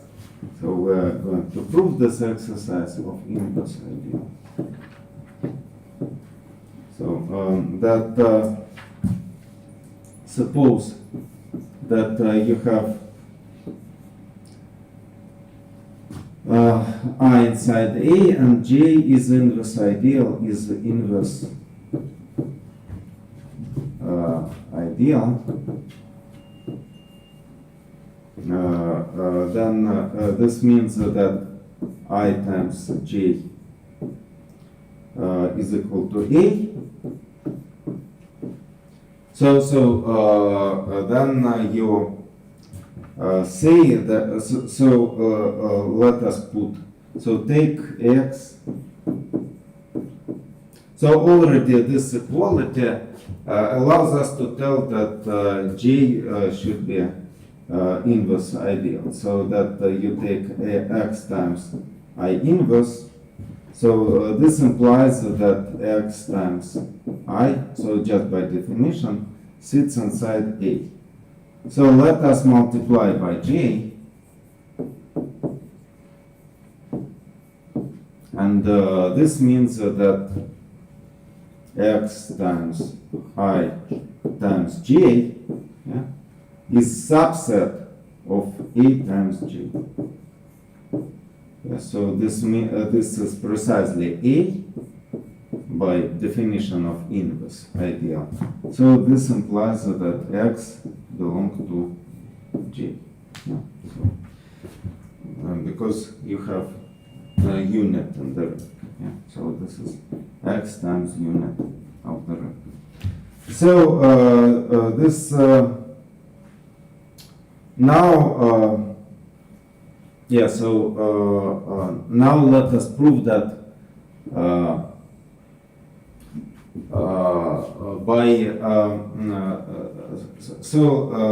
let us introduce the fractional ideals. Yeah, so let us introduce fractional ideals.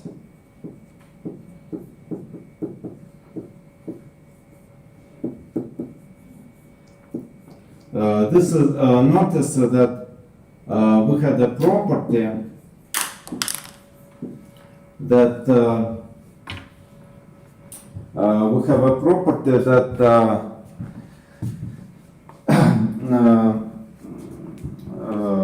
I mean, what is inverses of ideals? So we have introduced this new types of modules. So I inverse wasn't ideal in the ring. It was a submodule, a submodule in the fractional field. Yeah. So you can introduce the fractional ideals by two definitions. So I mean two possible. So they seem to be different, but they give you the same notion. So first of all, you can think of the following notion. So I is called fractional. I is a subset of the fractional field.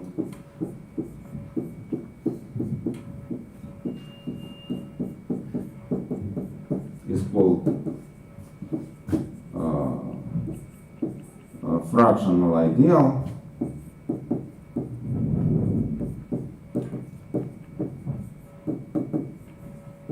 if it is finitely generated module, if it is finitely generated a module.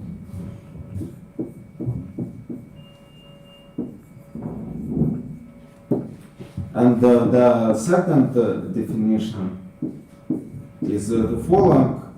So here you can, if you are in the fraction field, you can multiply by the elements, and if you have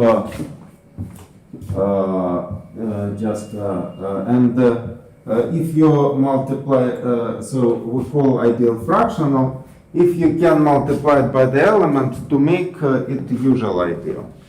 Yeah, so I is called fractional.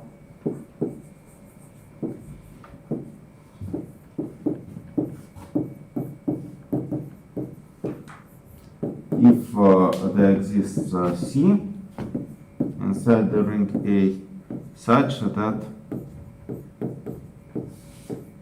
C times I sits inside A. Yeah, so that means that you can put the ideal inside the ring. This automatically tells you, yeah, so from definition 2, yeah, so if I is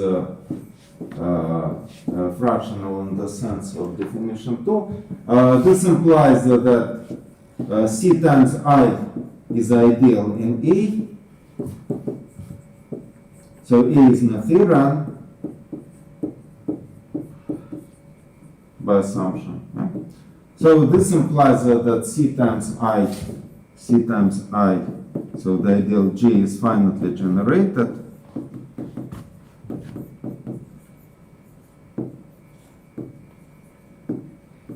На, тут как бы специально эту букву сделал новую.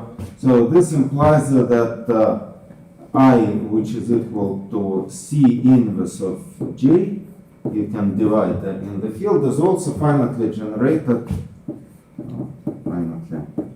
So here you can think of sets of generators x1, xn, xk. Yeah, so this finitely generated a module with so x1 divided by c, etc., xk divided by c. Yeah? So also, yeah, this also you can do it in the inverse direction. Yes, so if you have so starting with definition 1, yeah, so you have finitely, so you have mi generators.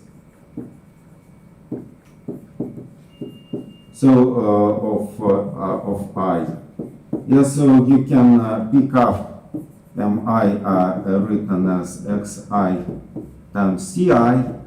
So take c equal to the product c1 to ck, and this implies that c times I sits inside A because I have taken common denominator and multiplied by the common denominator. So since now just mi times c, yeah, so this xi, c1, etc., ci excluded, ck, this belongs. Yeah, so of course I mean that xi was were the elements from A, since it is fraction. So that this is inside A. So this proves equivalence of these two definitions. So we can speak about finitely generated submodules of X. And so now the claim, this theorem is of decomposition will be more general. It will refer to decomposing yeah, so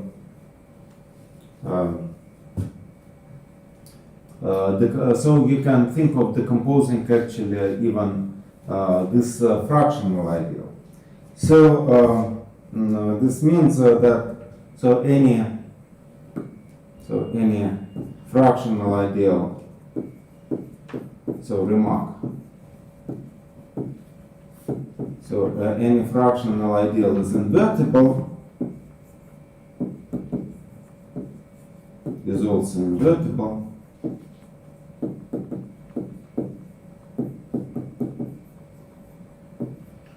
Yeah, just because J is invertible and the C is invertible. Yeah, so J is invertible,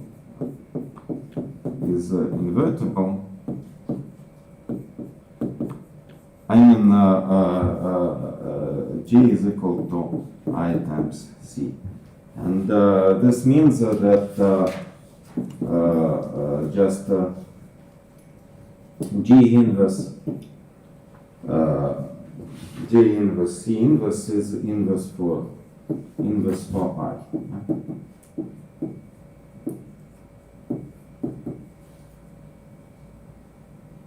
J inverse C, yeah? Потому что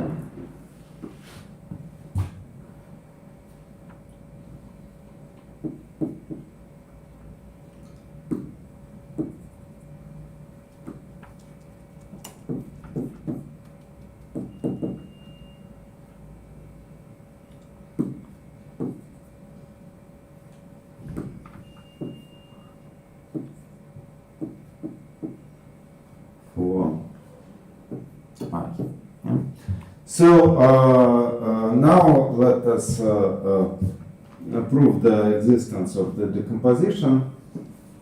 Existence and uniqueness.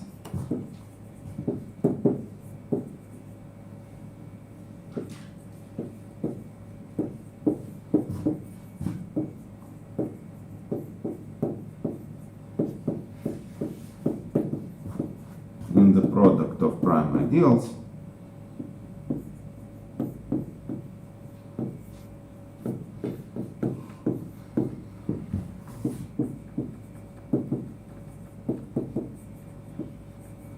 Yeah, so far what we have learned, so we have learned that you can, so we have described the theory of divisibility of ideals. Yeah, so we have proved that prime ideals has inverses, we have proved that any ideal has inverses, and we have proved that the uniqueness of inverses.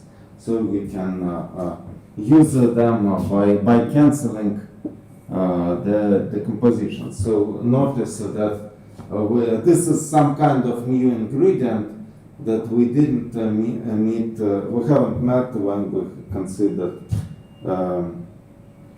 usual decomposition in the product of elements, because you had this was a priori. So we could divide a priori. Yeah, so then let us prove the existence. Then there exists I, maximal ideal,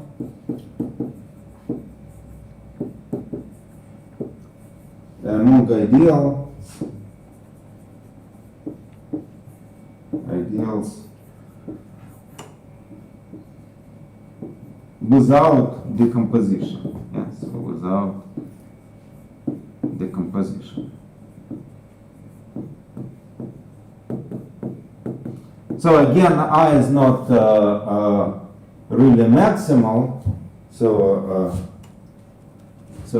I is not maximal ideal of the ring of A. Is not maximal ideal. Yes, so because otherwise it is already, we have already decomposition. Yeah, so that means that I is contained in some P, maximal ideal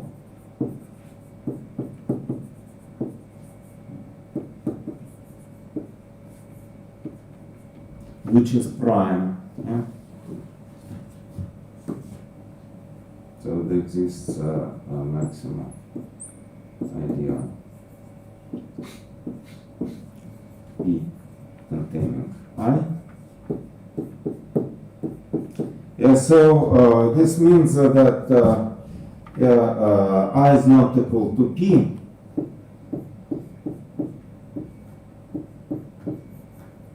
Then we can multiply by P inverse. Yeah, so this implies that I is not subset of I times P inverse.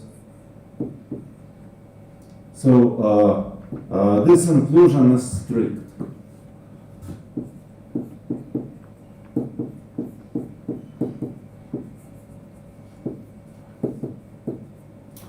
And here you have, yeah, so then you know, yes, so that,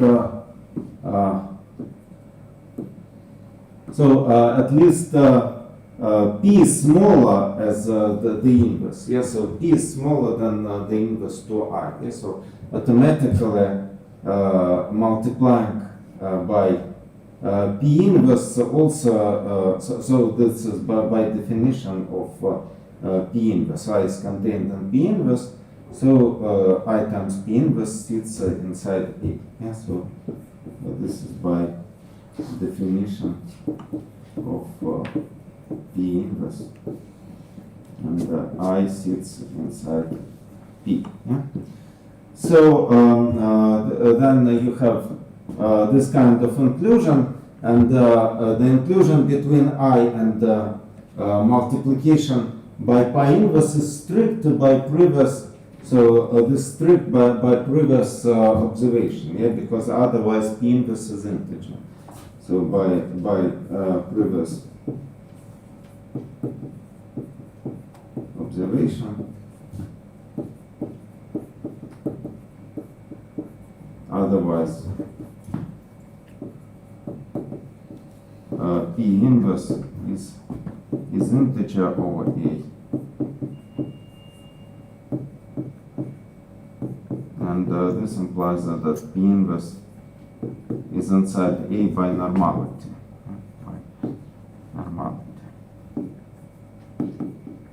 So this is actually a very important step.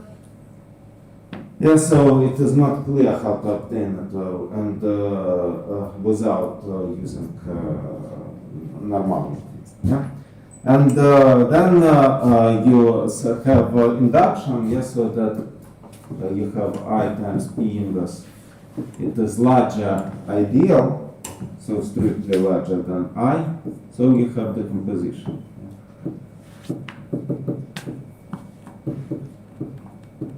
So since I times P inverse strictly contains I, and I is maximal of not having decomposition.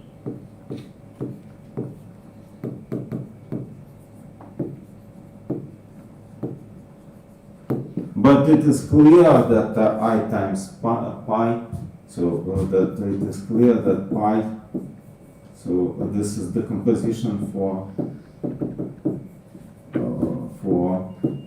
I.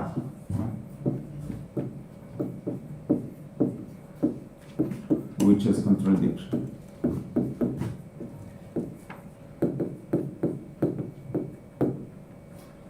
And now let us write down cancelling lemma. So lemma, cancellation lemma.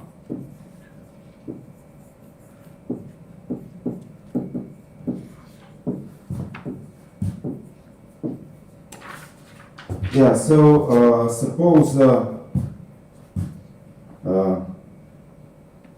I is divisible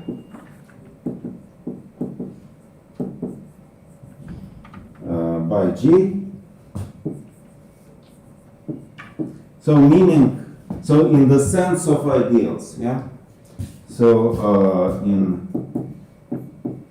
the sense of ideals,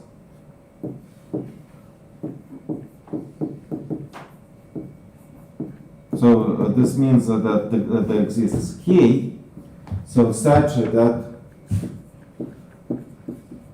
I is equal to J times K. So the claim is that it is equivalent, so is equivalent, so claim 1, I is divisible by K is equivalent to saying that simply I contains G. Yeah, so to I contains G. So from this, so from this kind of thing, this is just this is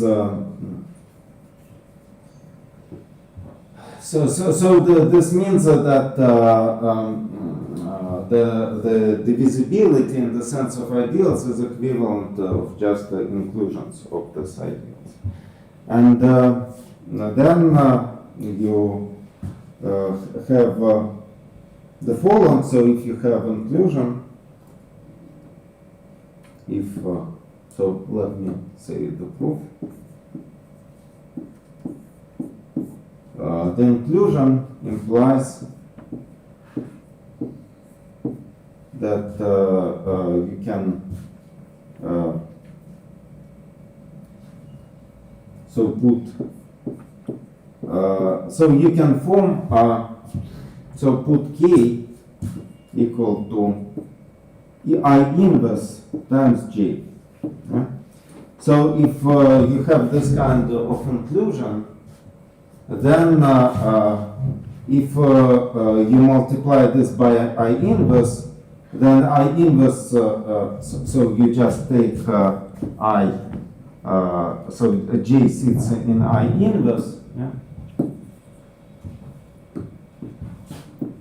J sits inside I, so multiply by I inverse, and you simply get that J times I inverse sits inside A.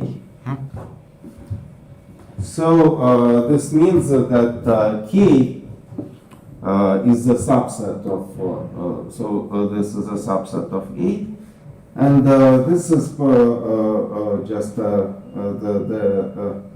ideal that is needed for divisibility. So this is usual ideal, yeah, so ordinary ideal. And we know the product of K and I gives you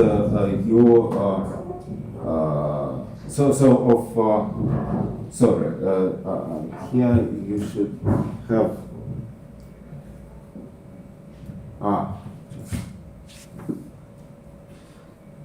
I write down the divisibility in the wrong way.